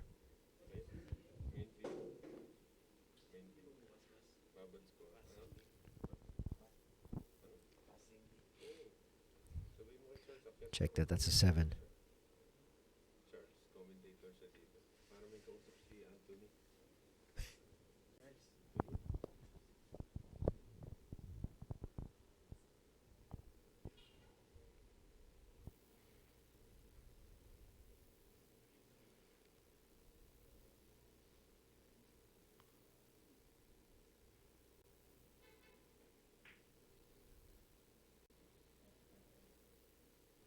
Balik na naman siya sa safety play dito.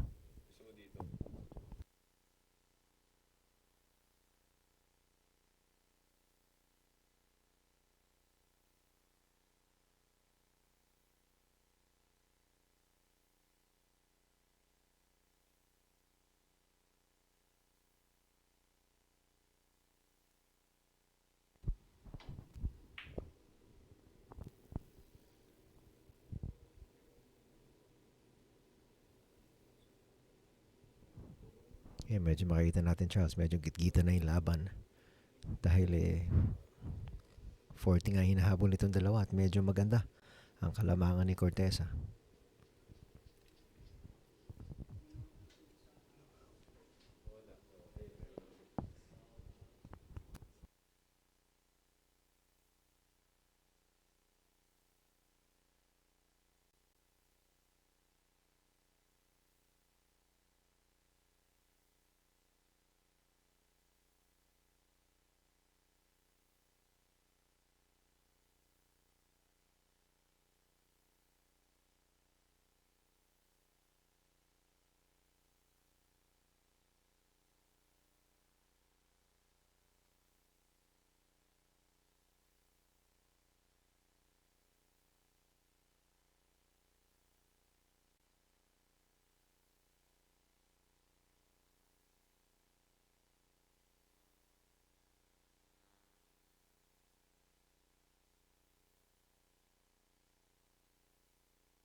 napaka-importante yung racket to para sa kanya dahil humahabol siya. Medyo malapit na itong si Levan. That's a great shot. Once again, second time na narinig natin applause here coming from Vann Corteza.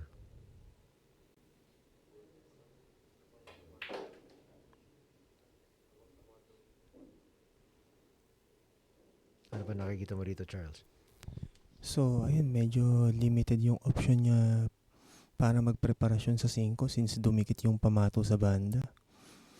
So, ang gagawin niya dito titirahin niya ng ibabaw na may konting, pectus. So, kukunin niya dun sa long rail yung 5.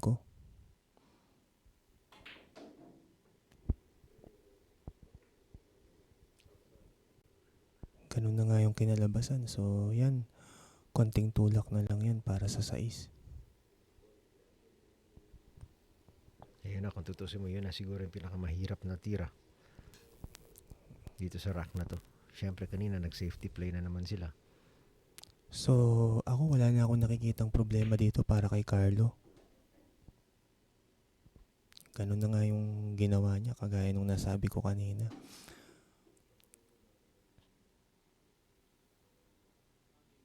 So, kung papaatrasin na lang niya to ng konti para sa 8.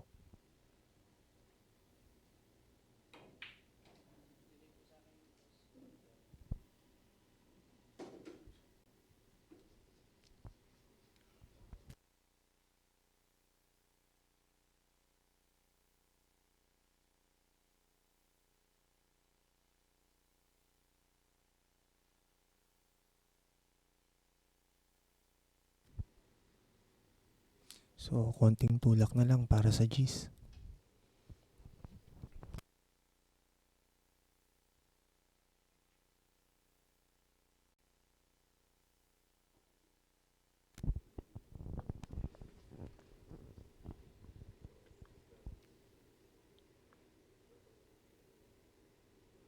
And now finally putting 3 racks together is Carlo Biado. At ngayon, dalawa na lang ang kanyang hinahabol. Medyo napako itong si Vann Corteza at 33, but that means we're all poised for a strong finish dito sa ating day number 2.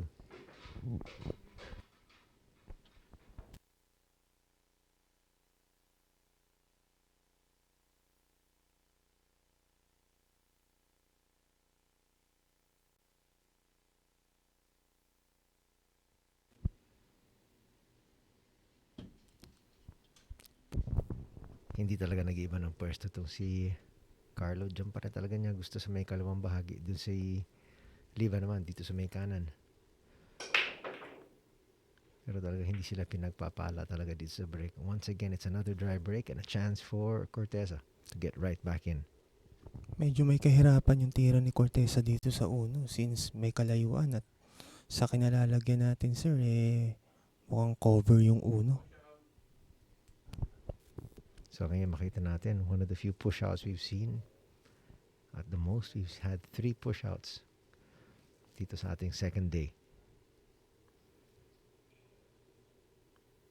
The last 2 push-outs, a few racks earlier, nakita natin nag-push-out itong si Carlo. Binalik sa kanya ni Vann at naipasok ni Carlo yung kanyang jump shot. Sa tingin ko, baka ibabalik ito kay Vann. Pero ito si Carlo, likes to stay on the table. At yan na nga, baka hindi na nga niya ibalik.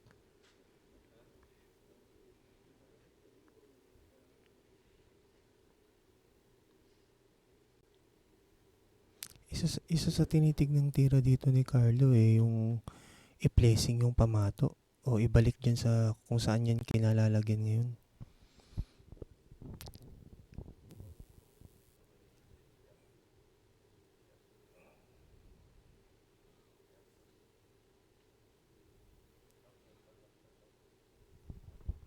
When the shot clock right now is not in effect.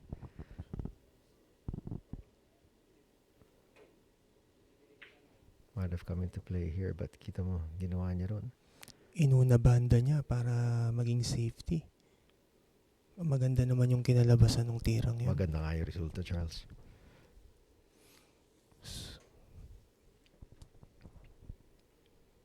Ito si Carlo talaga, nakikita natin talaga isa sa mga pinaka-agresibo na mga lalaro. Ayaw talaga niya ibalik yung mga pagkakataon na pwede siyang tumira.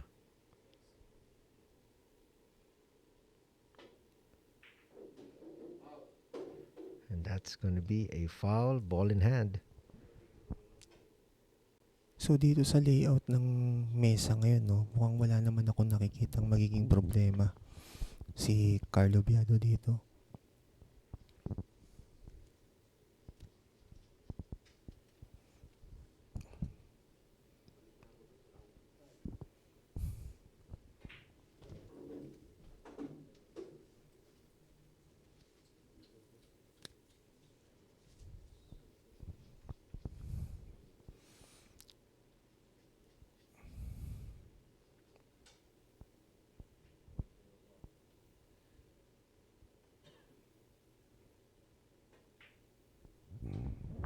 Well, so far, what you've seen here in the second day of our 10-ball showdown, it's been a game of runs.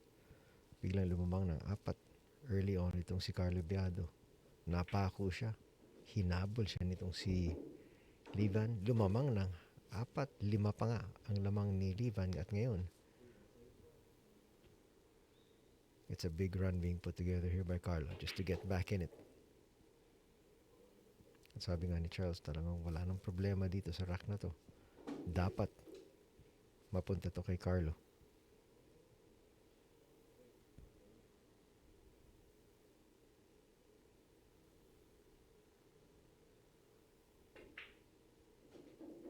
In a rack that he really needs.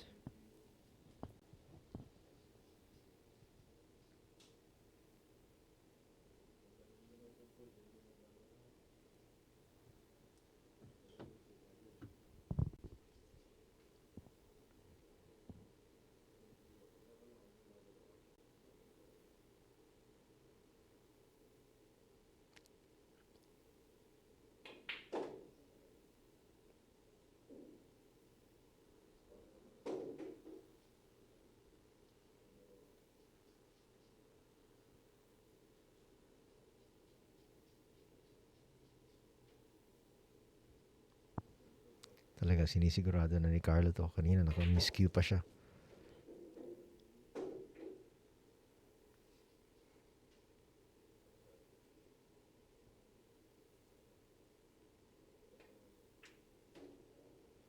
And now looking to just take care of 2 more balls and he's gonna be within 1.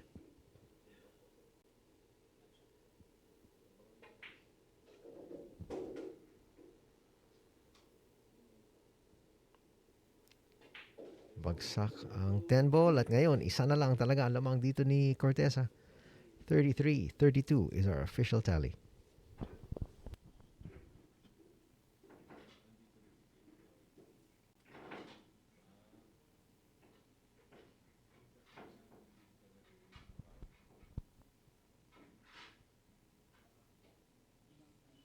Minsan, ang hirap i-commentate yung gagawin mo kasi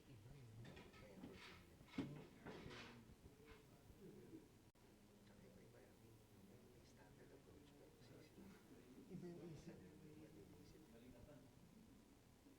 So, ang kailangan natin i-commentate sa ganyan yung safe na comment.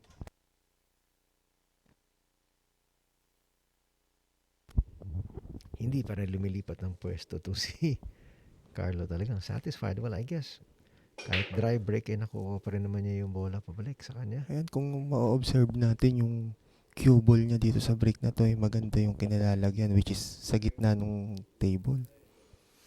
Actually, yan ang ideal kasi yung probability na may tira ka sa 1 or sa 2 mataas pag nasa gitna yung pamato mo. Ay nasahan-sahan lang. At least may isang pumasok na bola para at least sila yung titira. Pero ngayon nakita natin, si Vann na naman ang papasok.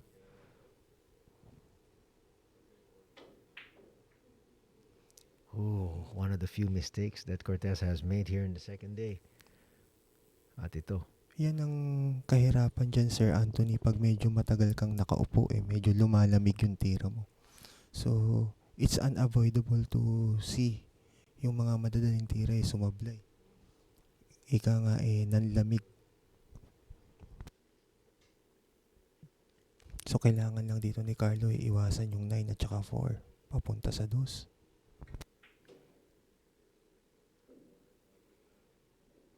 It could not have happened at a better time para dito kay Carlo Biado dahil pag nakuha nga itong rack na to, tabla na sila at 33.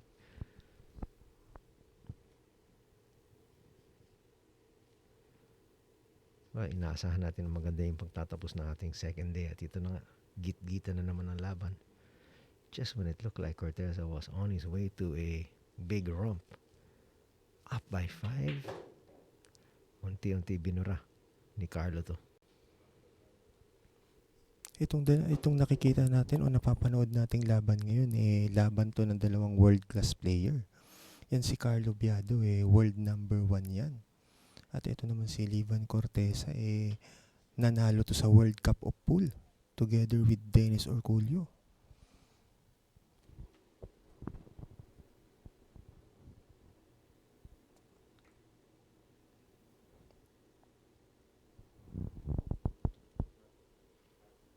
Opting to go back to safety play here.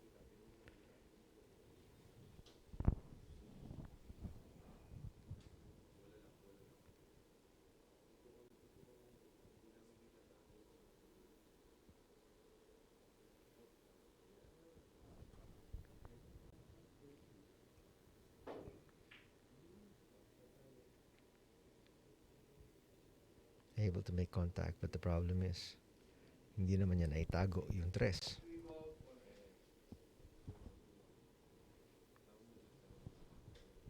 Mahirapan naman ito si Vann na talaga uminit pa dahil talagang bihira siya pinagbibigyan ng pagkakataon tumira.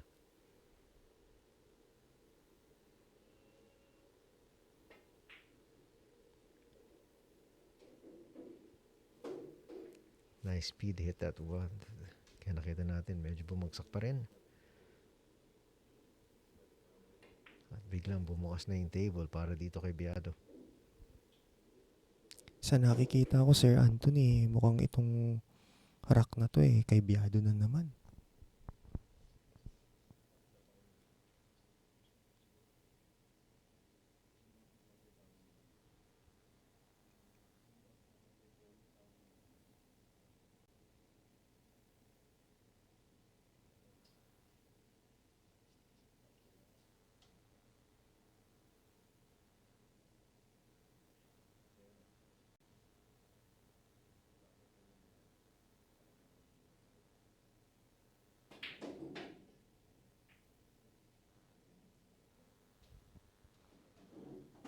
Medyo nagkaroon siya ng konting problema doon kasi tumama yung pamato sa 6. So, tignan natin kung paano siya gagawa ng recovery shot dito.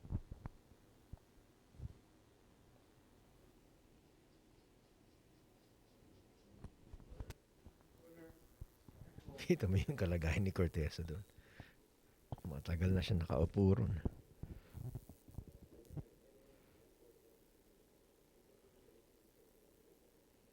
He's gonna let this crawl all the way to the corner.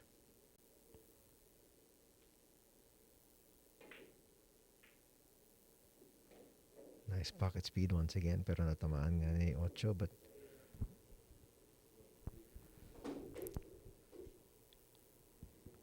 another tough shot here in the offing, pero dapat kayanin ni Carlo to.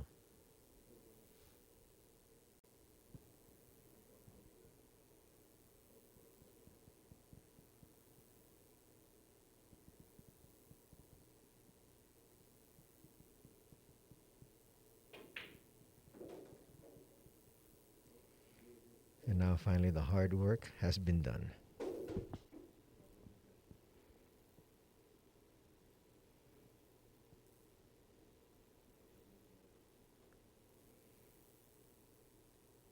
Hindi sana ganun kahirap itong rack na to kung hindi lang siya tumama kanina.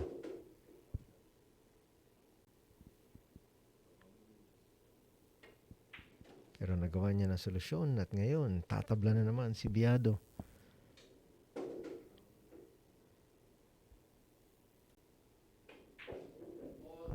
What a nice comeback here. We are tied at 33. That sets up for an exciting finish here in the Sharks. 10 ball showdown. Ang galing ng comeback ni Black Tiger dito, sir, no? At biro mo, nakakabalik siya. Kahit ang dami niya mga dry break. Oo. Nabibibayan din siya ng mga bola.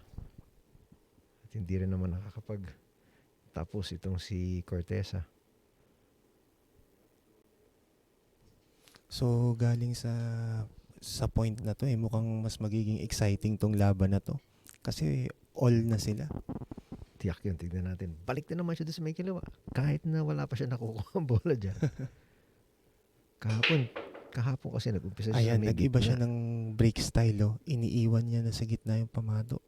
Pero parang hindi siya effective dun kasi wala siyang nahuhulog. So, Yan, napailing na lang siya. Wala na siya magagawa. Tignan natin do. si The Slayer na ulit ang nasa mesa ngayon. Pero ang problema ngayon para sa kanya, mas madali na i-approach dito sa uno. Ngayon mabibigyan siya ng pagkakataon na uminit ulit. Medyo challenging lang tong rack na to para kay The Slayer, no? Kasi yung 4 at saka 6, medyo may kahirapan. So, tignan natin kung anong gagawin niyang pamamaraan dyan para i-break yung 4 at saka 6.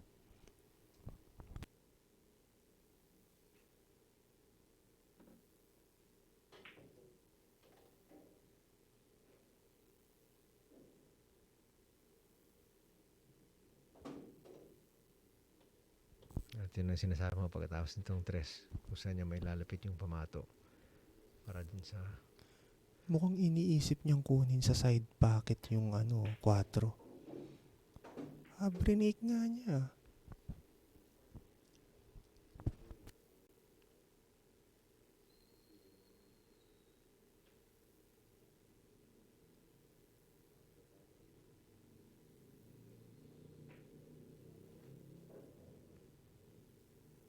So, nasolve na ni The Slayer yung problema nitong table na to.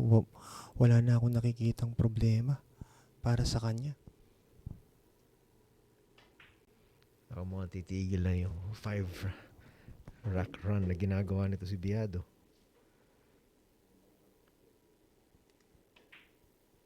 Hirap talaga makakuha ng kalamangan dito.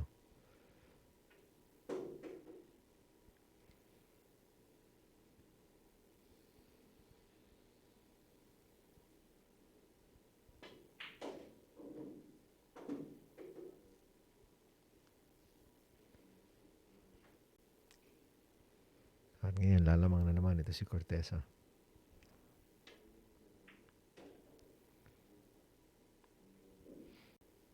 Sa buong hapong ito, wala pa tayo nakikitang break and run out. Galing sa dalawa. Kahapon, doon sa nilaro nilang 2019 scoreline, isa lang ang break and run out na nakita natin. But in the end, para kay Corteza, basta lamang siya. Lamang siya, 34-33. Okay na siya.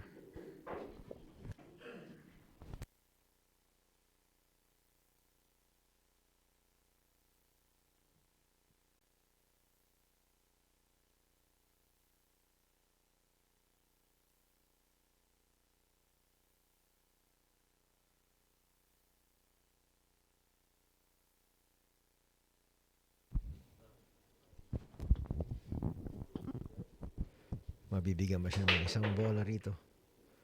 Nice control of the cue ball there. 1 ball is down. Yung 10 ball yung nahulog, no? So, ibabalik natin yun. Well, international rules dictates na kailangan ibalik. So, maganda yung latag ng bola, no? Yung 2 at saka 3 lang ang medyo may problema kasi dun sa butas na pagpapasukan ng 1, mukhang hindi lulusot yung 2. So, tignan natin kung anong gagawin ni The Slayer dito. Tsaka hindi rin naman niya pwedeng ipasok yung 2 dito sa kabilang corner. Dahil nakaharang din yung isang bola.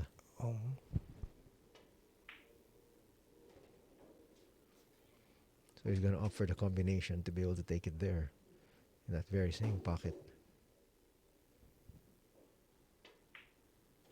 Pero kita may natin, lusot lusot. pala.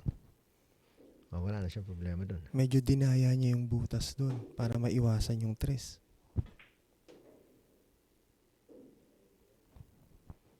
Nakikita natin, Sir Anthony, no, umiinit na naman tong tira ni The Slayer. Ayun ang kinailangan niya kasi medyo matagal-tagal na nga siya nakaupo at ngayon okay na siya, sabi niya. Malaking bagay, makakuha ka talaga ng bola sa break. At kung hindi maudlot, makikita natin ang unang break and run out natin dito sa araw na to.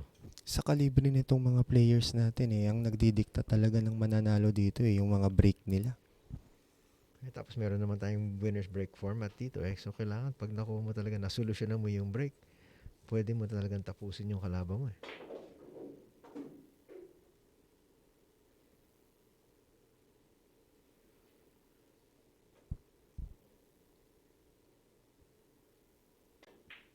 Ito na, naging komportable na naman siya sa table.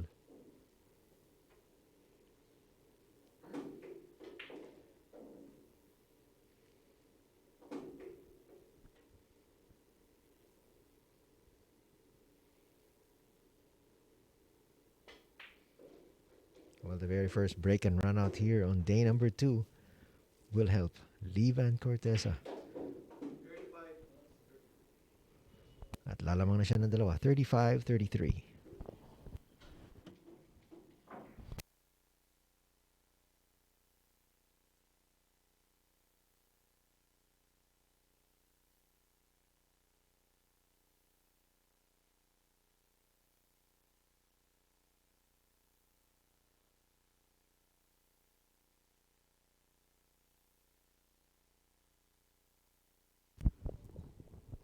Coming out the very first break and run out. Looking to make it back-to-back if he can. Boy, he's got 3 balls down in the break. Pero ang problema, he doesn't have a good look at the 2. Mahirap dito sa angulo natin, pero mukhang kita naman yung toss ng konti.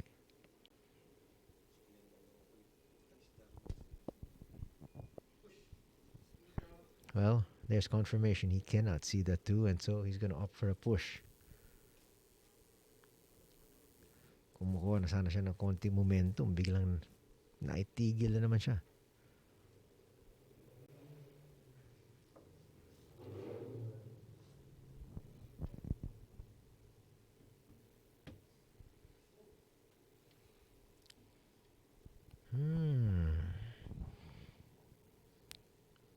This is a push I think So, he's gonna regret at kukunin ito ni Carlo, tiyak.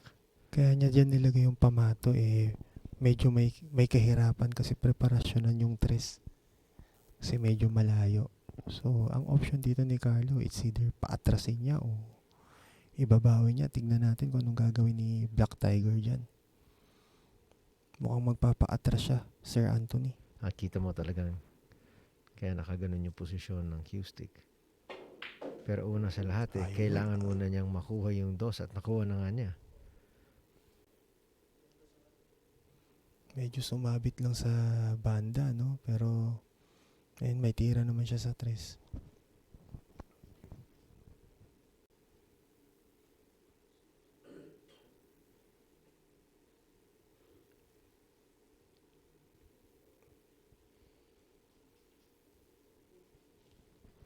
Well, it was a nice challenge that he posed here kay Biado and alam mo naman si Carlo, malakas yung loob niya. Kukunin talaga niyan. Di bale na siya na mag-miss pero siya yung titira nun. Maganda naman yung kanyang pagapang. And that's gonna drop. That's not gonna be what he planned. At yun talaga, siya na nagsabi, disgrasya ang nangyari ngayon. Binuenas patuloy ito si Corteza.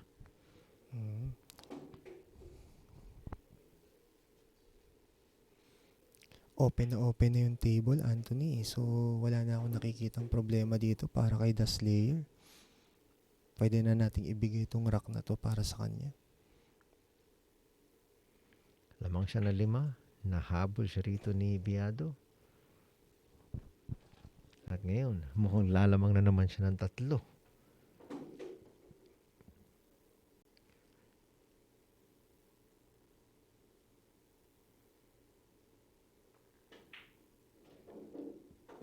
At this point, hindi ka na pwede talaga magkamali dahil ito na. Ito na yung final push to the end in this race to 40 battle.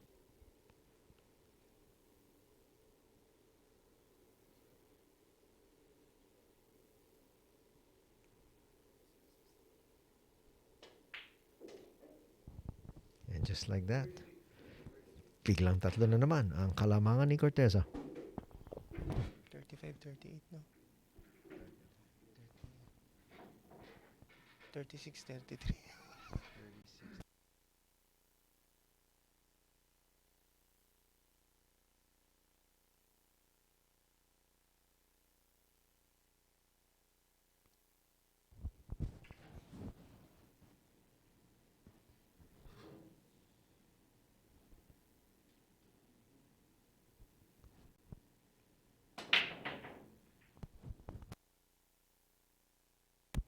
Yun, may pumasok sa break ni Livan. Yung dos. At kitang-kita yung uno doon. It's a long shot though. Oo, ang challenge dito kung paano niya pababalikin yung pamato papuntang tres.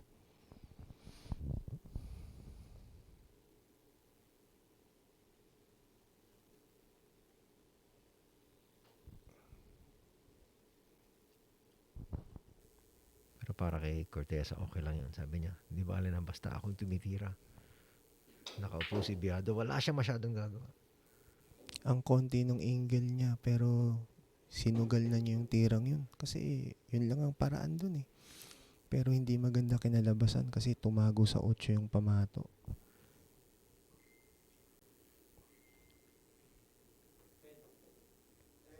Tiyak, safety play lang gagawin niya. Well, this is a two-way shot. Kakalawitin niya yung tres.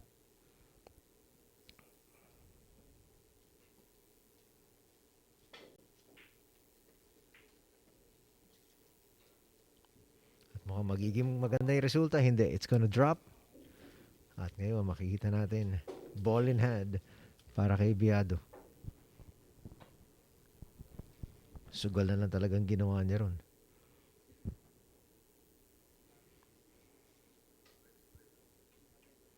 And the result almost was good para sa kanya kasi kung naiwan lang dun yung pamato dun sa may ibaba, mahihirapan na naman si Biado. Pero ngayon, ito, pagkakataon niyang bumawi. So, ang gagawing diskarte dito ni Carlo medyo papadiretsuhin niya yung pamato dyan sa 5 para preparan yung 6 dun sa kabilang corner. Yan na nga. Hindi niya piniling option yung combination ng 6 to 7.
At ngayon, bababa na naman sa 2 ang kalamangan ni Corteza rito. Sa ating pagbabalik, makikita natin kung ano magagawa ni Carlo sa kanyang break.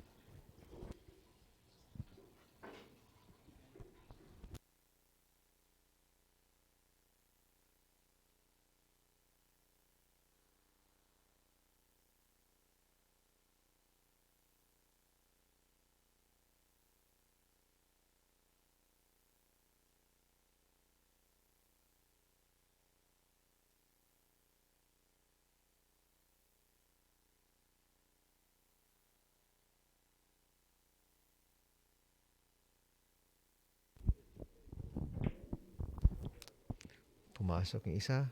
Pumasok yung G's. Sayang, nakakuha sana tayo ng 2 golden break lang kung hindi lang ganun yung patakaran na sinusundan natin na international rules. So yan, may tira siya sa uno, no? Pero walang pasok. Pwede niyang gawin dyan, i-safety na lang. Papataguin niya yung pamato dyan sa 4. Ayun. Well, he was trying to call a two-way shot once again ang kanyang ginawa. Pero obviously, kung tumamba na lang doon sa may side, at least tinawag niya.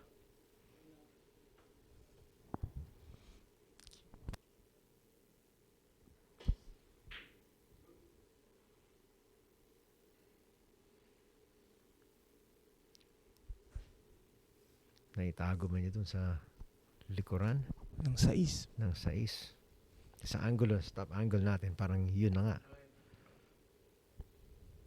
Itatawag na namin sa side.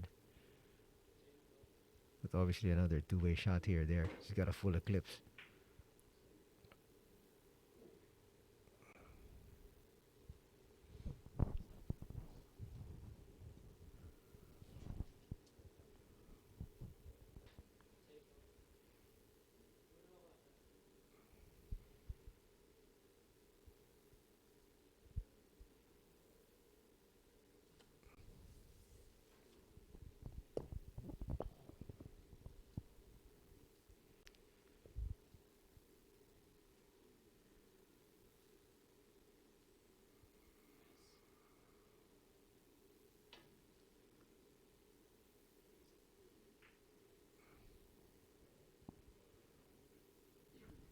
Well, it's a good shot. Tumama sa rail yung bola, pero ito kitang-kita naman niya yung uno. So he can come up with an even better safety shot here. He wasn't expecting that double kiss though.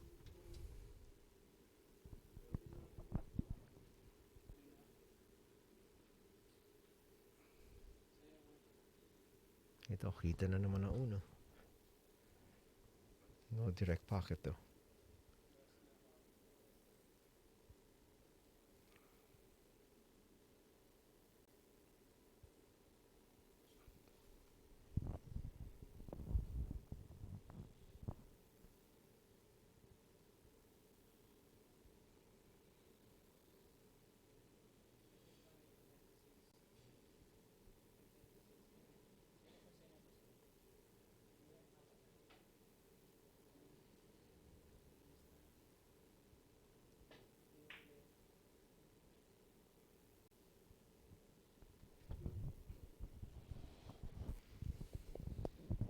It's a big difference here from first and second. Nakikita natin ang mananalo dito sa ating 2-day event will take home 50,000, 20,000 to the loser.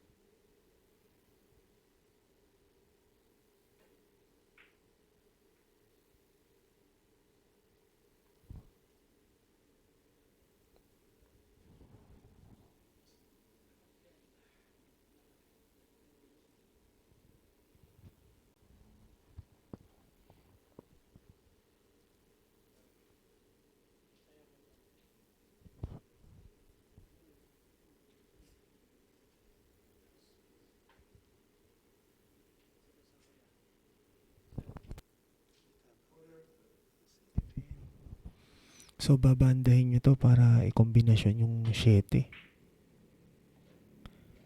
Nakita niya 1 ball. And he stays on the table now. Kita yung uno pero walang pasok. Yun na naman.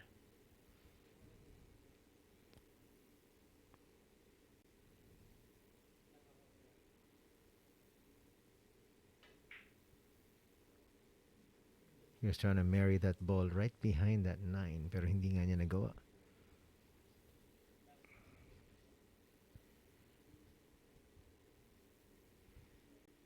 You're gonna have to call that an error because players at this level, may didikit talaga dapat nila yun doon sa likuran ng 9.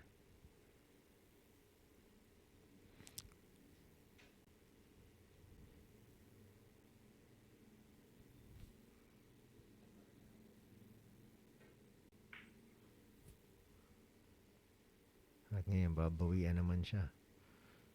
Itong si Carlo.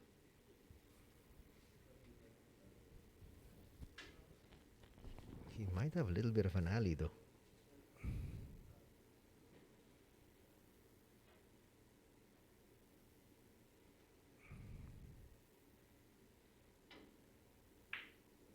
Kita nga yung uno.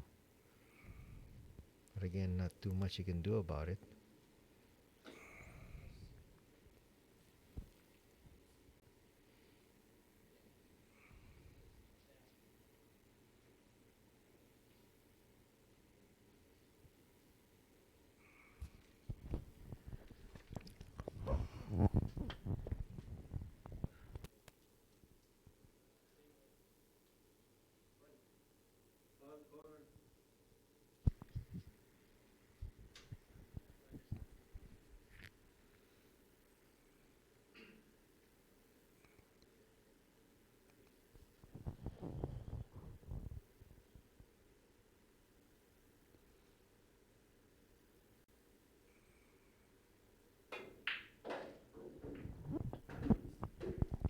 Well, it did pass, and so he's got a direct shot at the two here.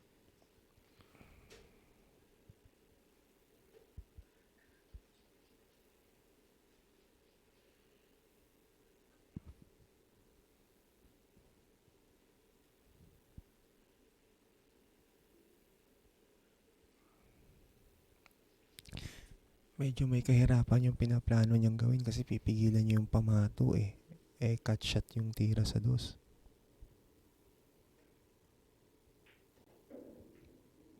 Ayun nga.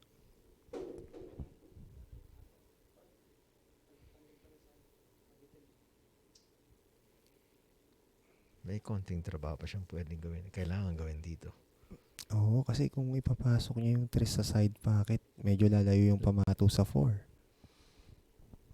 So, tignan natin kung paano to isosolve ni Black Tiger.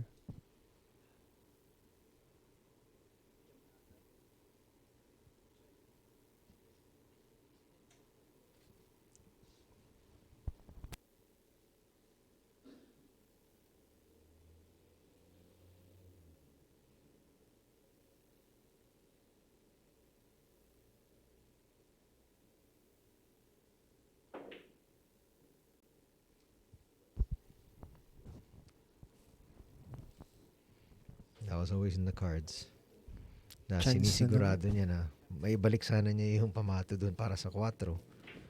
So, Hindi pa chance niya na naman. naipasok yung 3. Chance na naman para kay The Slayer to.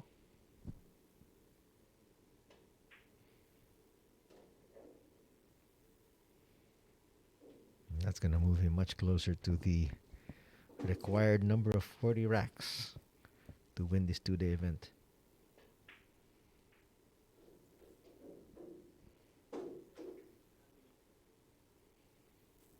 One of the few times you want to come into contact with another ball pag ginagamit mo para doon sa susunod mong tira. At yun na nga yung nangyari.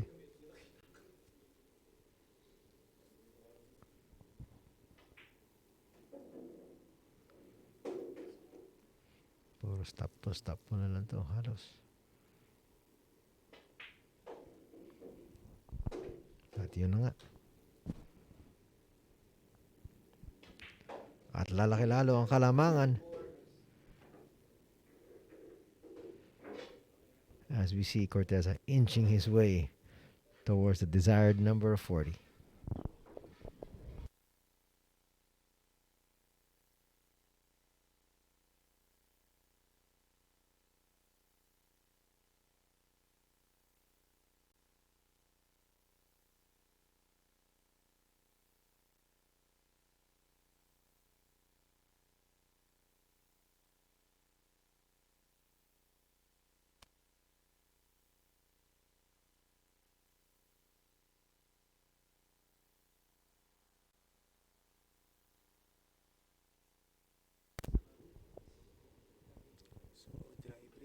The Slayer, no?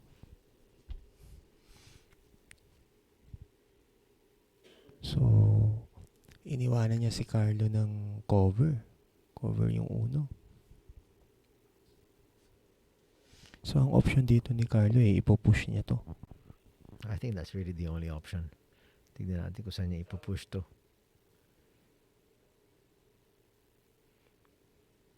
Quickly, I think ibabalik ni Corteza to. Yan na nga. Hindi na nga siya tumayo. So, ang gagawin dito ni Carlo, kakarambolahin niya yung G's.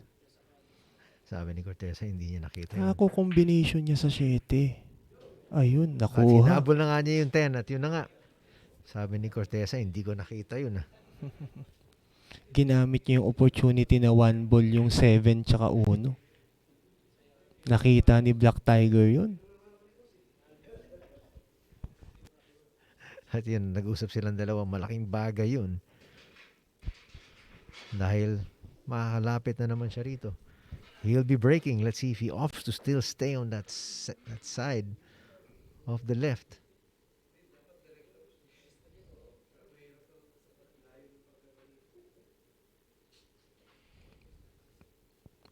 One of the magical moments that we've seen here in this 2-day event. And Corteza shaking his head saying he didn't see it. Automatically, nung binalik sa kanya, tinawag kaagad ni Biado. 10, corner pocket. Napailing na lang si Corteza.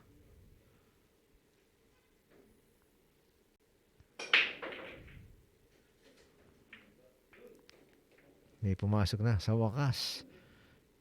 Makakuha ba ng break and run out itong si Biado? Sa nakikita ko, Sir Anthony, medyo may kahirapan yung break and run para sa rack na to kasi yung dos walang pasok. Ang option na meron dito safety o kaya pwede niyang karambulahin yung 8 papunta dun sa corner pocket.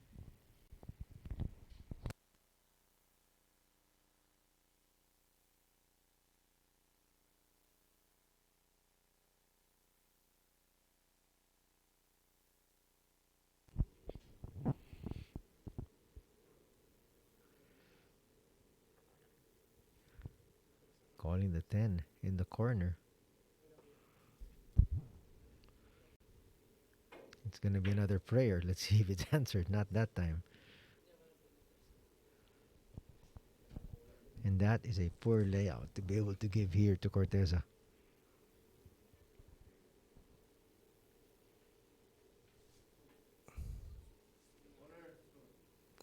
So, ikukumbina niya dito yung 2 at saka 6.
Ito yung mga konting panahon na talagang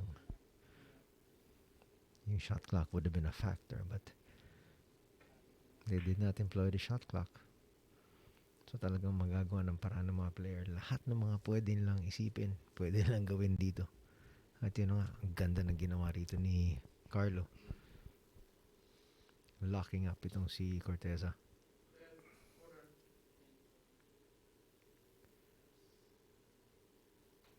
Why not call it?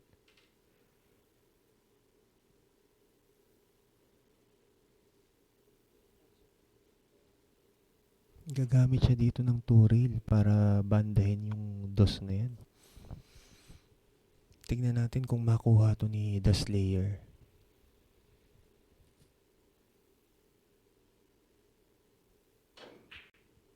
Yun na nga, muntik na.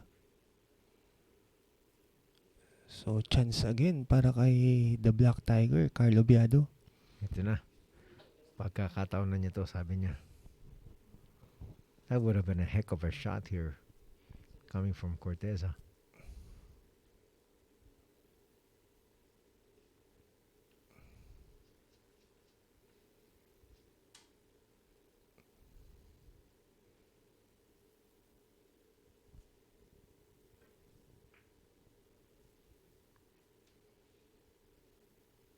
So, nag-safety ulit si Carlo.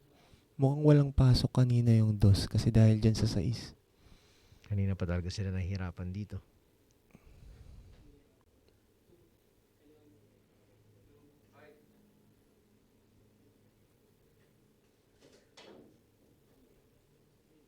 That's gonna be ball in hand now. Off that foul.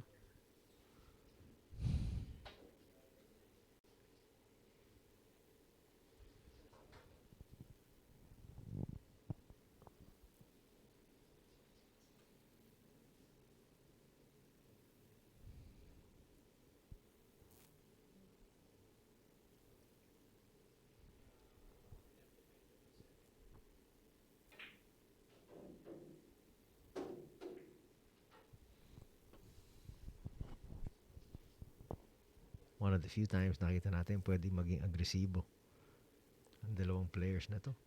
Why not with ball in hand?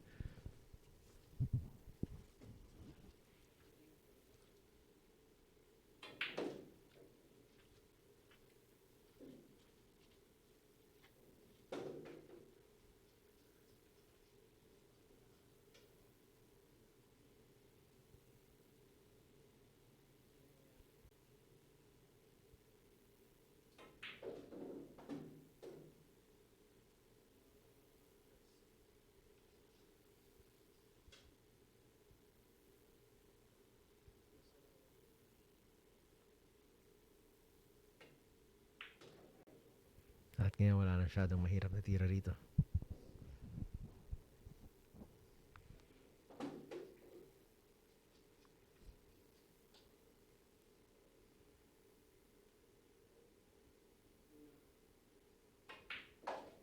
Just keeping that cue ball essentially in the middle.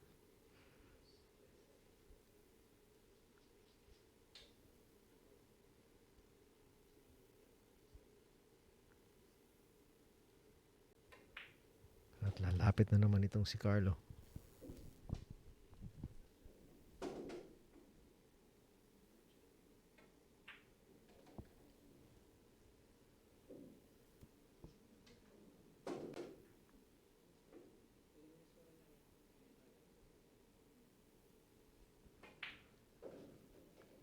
He's going to bring that deficit to just 1.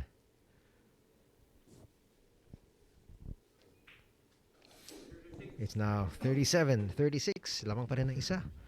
Napakainit nung laban na natutunghayan natin ngayon, Anthony, no?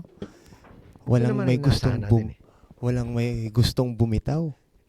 Alam mo itong dalawang itong magkakaibigan. Pero pagdating dito sa mga money games eh, wala mo ng kaibigan. Wala munang usap-usap, Oo. ika nga. Dalawang araw tayo magkalaban. Pagkatapos nun eh, balik na naman sa dati. Balik pa rin siya dun sa may kaliwang pwesto.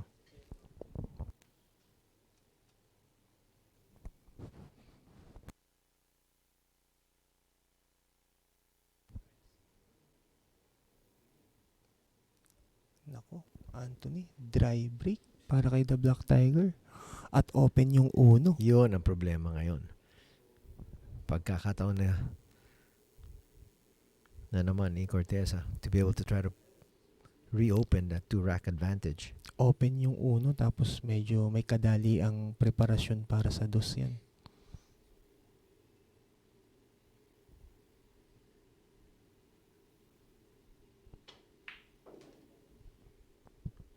Medyo simpleng layout ito para sa kanya ngayon.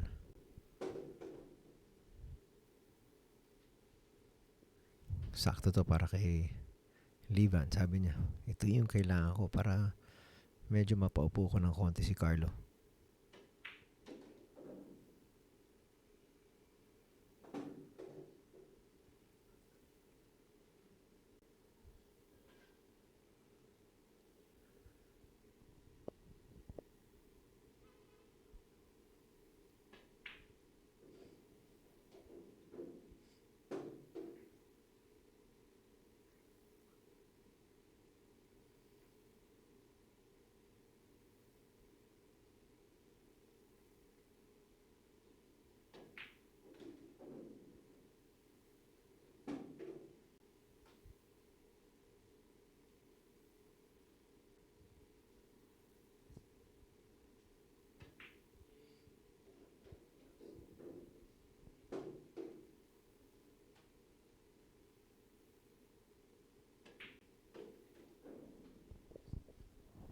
Napakasamang resulta naman yan para kay Carlo. Ang ganda ng kanyang break. Ang ganda ng spread ng mga bola.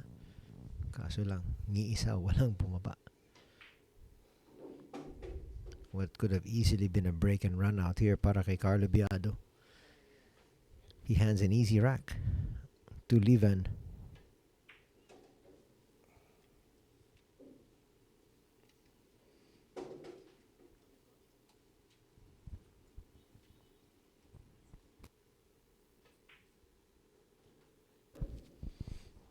And it's going to be 36-38. So, 2 racks away na lang to para kay The Slayer. What a chance. Para kay Biado, hindi lang niya nakuha.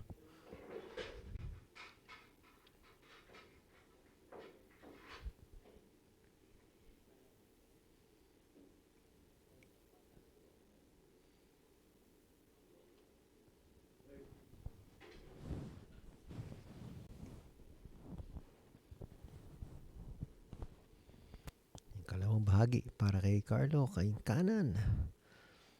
Para kay Vann. Vann with the break. And it looks like he's gonna come out dry here.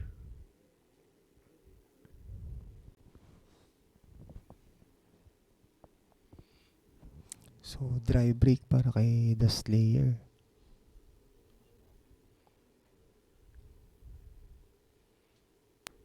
Pero hindi ata kita. So it might be a push here in the offing para kay Carlo ngayon. Nag-iisip na naman siya kung saan niya pwede i-push to. Pero ngayon, tinitiyak ko sa'yo, Charles, pag pinush niya to bago ibalik ito ni Vann, pag-aaralan muna niya yung table.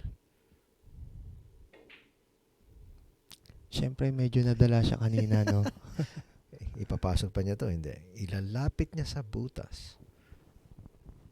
O ngayon din naman, nagtitinginan yung dalawa. Ngayon sabi ni Vann, titignan ko muna to. Titignan ko muna to. Ayaw niyang pabalikin si Carlo ngayon. So, kinuha niya yung shot. Tsaka yung problema, kasi makikita naman natin, nandun yung 10 dun sa may side pocket.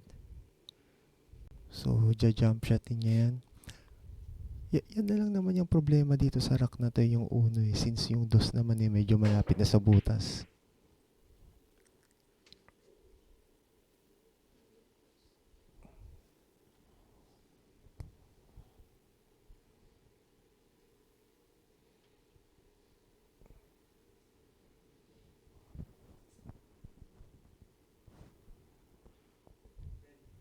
Ito na. Itatalo niya to, sigurado. Ayan na. Tinawag na rin niya. Looking to jump this one. 1-10 combination to draw to within 1 for Carlo Biado.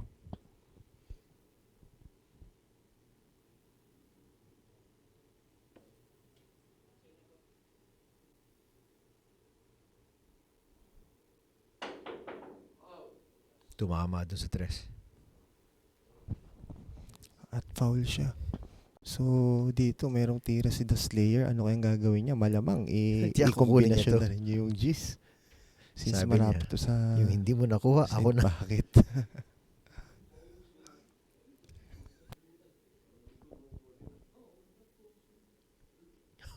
Nag-usap pa sila, sabi niya, ubusin mo na muna. Pa niya kailangan ubusin. Simple ang buhay, sabi niya. And right now, we find Vann Corteza on the hill here in this race to 40. So, last rack na para kay The Slayer, no?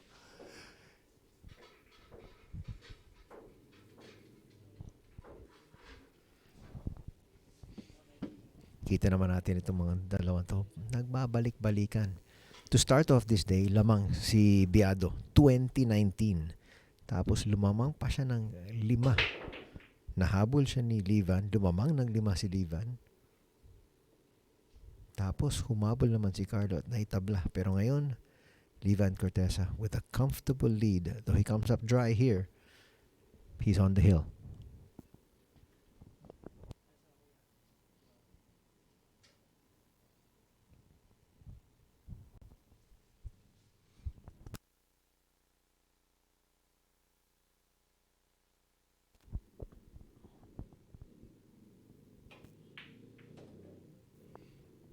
At this stage, hindi na pwede magkamali itong si Biado. That became a much huger corner pocket dahil nandun yung 9. Ginamit pa nga niya.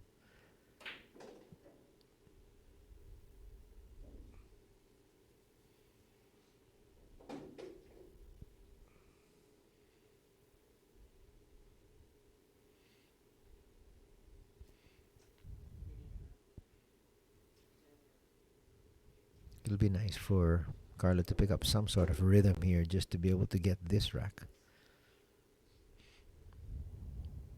Get to within 2, pero ang problema niya, yung break niya, wala pa rin bumabagsak para sa kanya.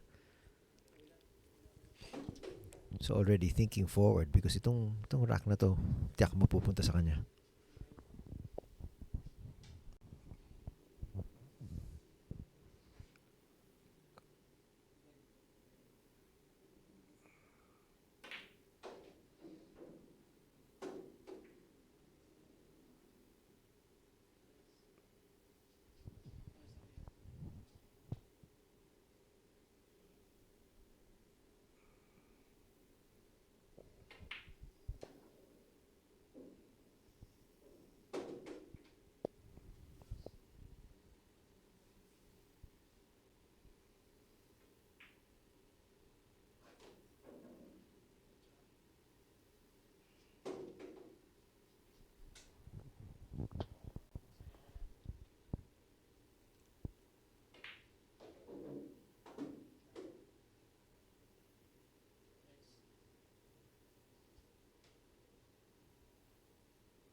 So ngayon, pagkatapos itong 10, lalapit na naman siya pero ang problema, ano magiging resulta ng susunod na break niya?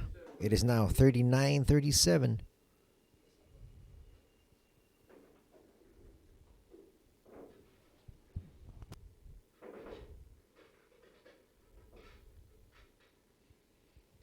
But obviously, all is not lost. Nakita naman natin, napakarami mga swings in momentum na nakita natin dito. First time nakita ko na humingi ng re-rack itong si Carlo. Actually, first time nagpa-re-rack either player. At ngayon, lilipat na siya sa wakas.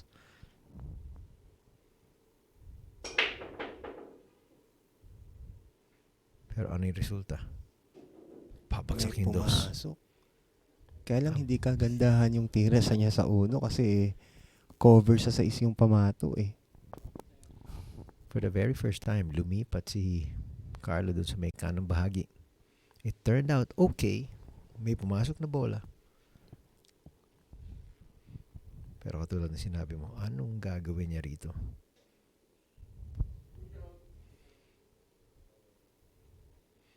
Ngayon ito sa little push. I see Corteza giving this right back to him. Let's see. At yan na, binalik na nga.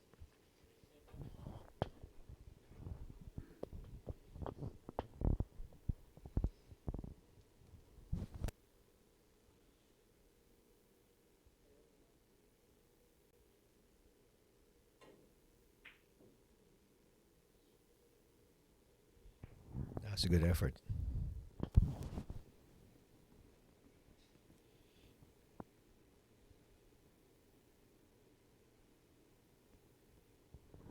Of course, these players always thinking ahead. Sinisigurado na kahit na miss, walang bigay. So it's a full ball.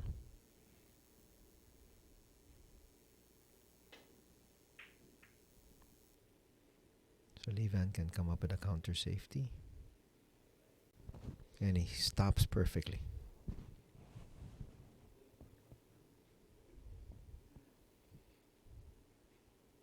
Kaya pagkatapos ng 2 araw na naglalaro dito sila Charles, talagang gamay na nila yung speed nitong table. Actually, isa yan sa naging challenge para sa kanilang dalawa since hindi naman sila madalas maglaro dito.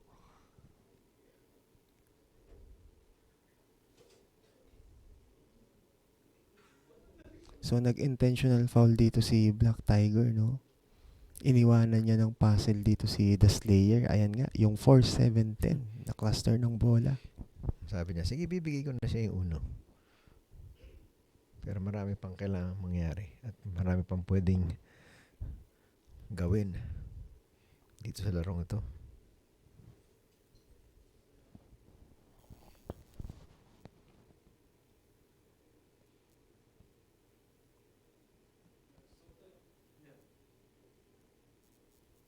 Nagtataka ako ngayon lang niya kinuha pero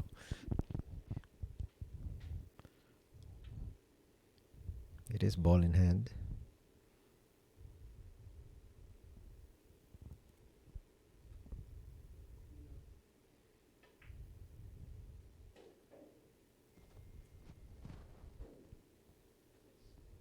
Kukunin niya sa side pocket yung 3 para bumaba naturally yung pamato papuntang 4.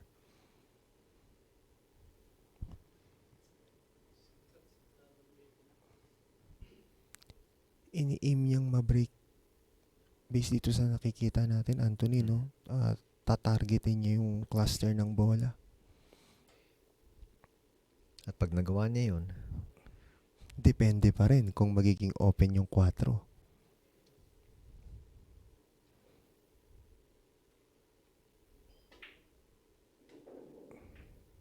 Yun na nga.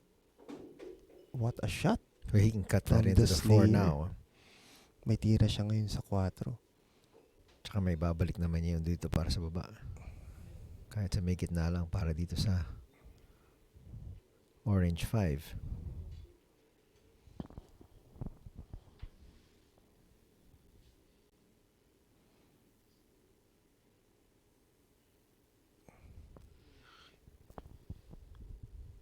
Kailangan siguraduhin lang niya hindi siya magfa-foul dito.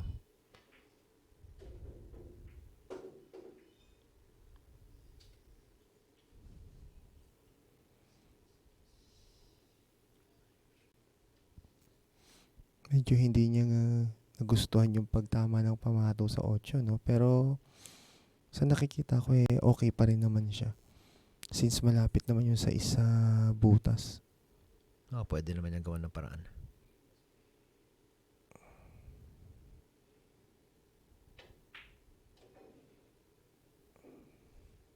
It looks like he's gonna be poised to take this one. So Medyo nakakapag-relax na siya ng konti. Tignan natin. yung magiging tira niya dito sa 6 medyo crucial kung plano niyang kunin yung 7 dun sa same packet or plano ba niyang kombinasyonin yung 7-10.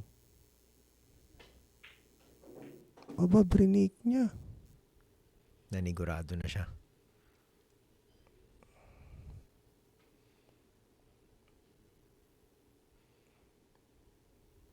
At ngayon, naging mas simple pa yung layout. At yak, nakakaumoy na siya.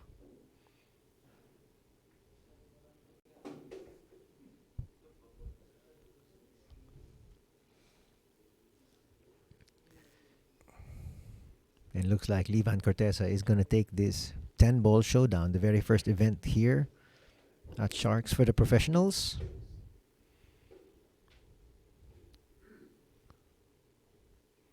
Tignan natin kung magko-concede si Carlo. Papabayaan nila yan ni tirahin dito ni Vann. This for the win. The Slayer comes up strong. Well played event by these two, but in the end, the winner is Vann Corteza.